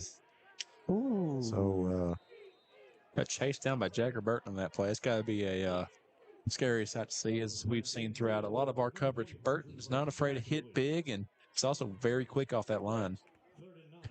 So it's going to bring up 3rd and 9 for the Indians with 2:27 on the clock. Thanks again to our premier sponsors, Family Pharmacy, for sponsoring our scoring drives here tonight. And also Buckhorn Children and Family Services for sponsoring our first downs. And stay tuned after the game. Evan and myself will pick the Citizens Bank and Trust Company of Jackson Player of the Game. One receiver each side. Indians in the I formation. Handoff in the backfield. And tackled immediately up at the 25-yard line. Handoff from Burton to Austin Penix. At the 25, sitting on the right hash. 2:05 now on the clock. Yeah. Pretty. 4th and 7. That's going to bring up the punt team as Montgomery changes troops. Yeah. A lot of people moving and coming in and out of the game, so you can tell some of these guys maybe not used to being on the punt team. Trying to get everybody on the field. Yeah, looks to be a lot of confusion here, Rob. Time is ticked all the way down to 1:30 now on the clock. And it's still ticking. Landon Cameron.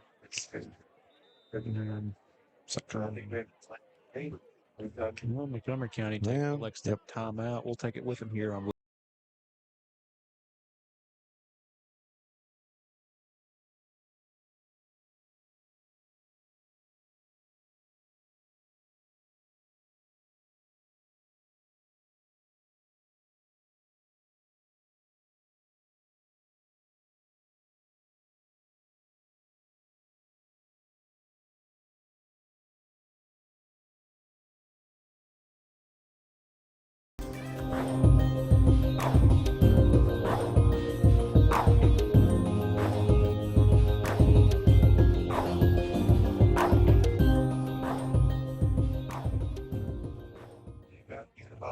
All right, folks, we are back. 1:25 on the clock after the timeout.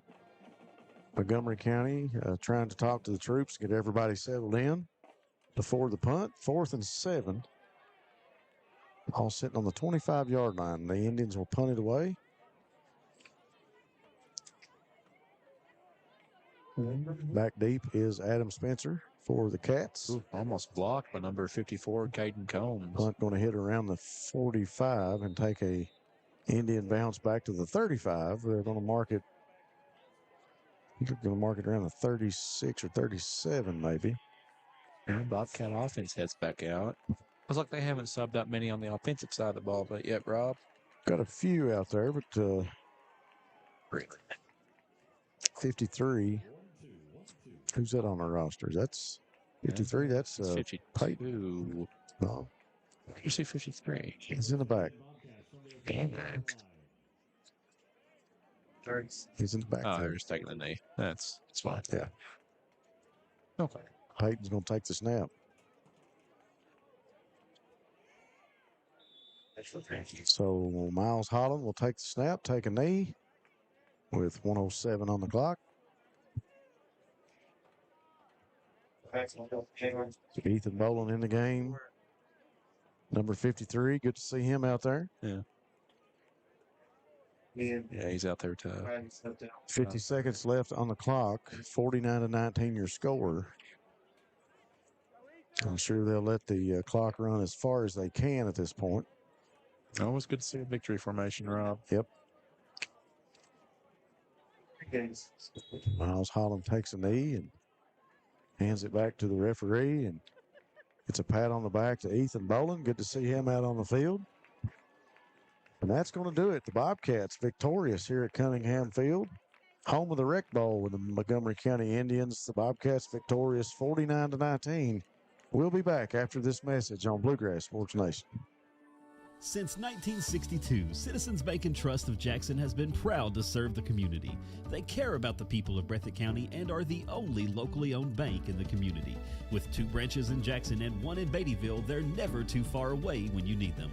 And with the latest innovations in banking, keeping track of your finances has never been easier. Helping to grow Breathitt County as leaders for over 60 years. That's Citizens Bank and Trust, member FDIC, equal housing lender. For over 100 years, Buckhorn Children and Family Services has been changing lives across Kentucky, providing compassionate care, healing, and hope to families in need. From addiction treatment to foster care, residential treatment, and more, our programs help families and individuals build strong, healthy futures. Whether it's through evidence-based treatment for children or life-changing support for adults, we're answering God's call to make a lasting impact. Join us in changing lives and restoring hope. Please visit buckhorn.org or send your support to Buckhorn Children and Family Services in Buckhorn, Kentucky. Together, we can build strong, thriving families.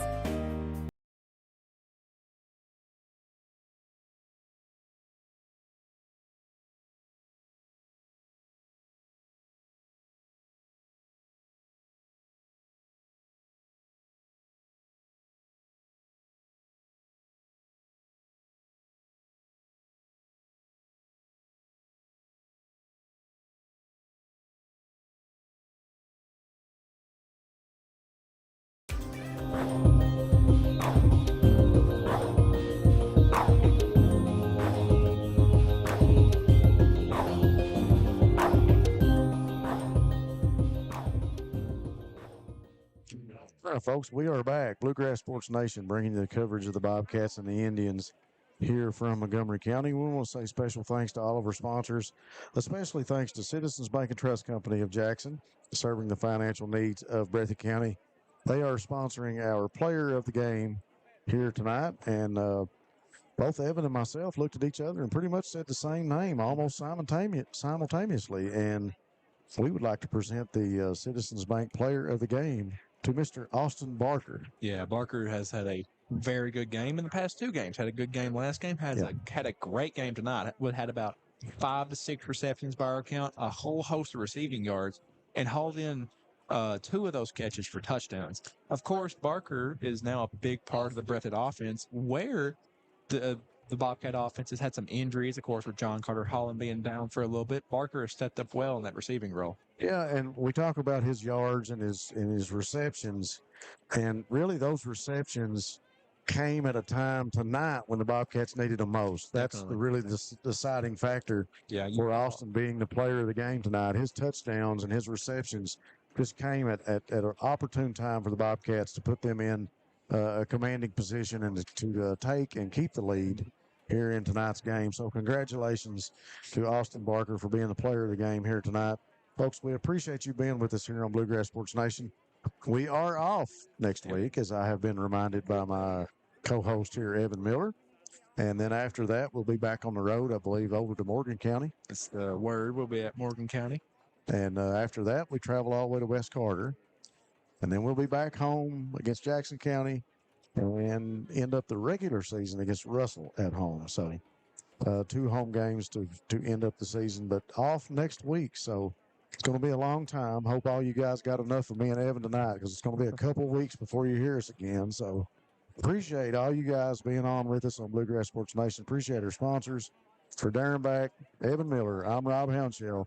We're out from Montgomery County. We'll see you in 2 weeks.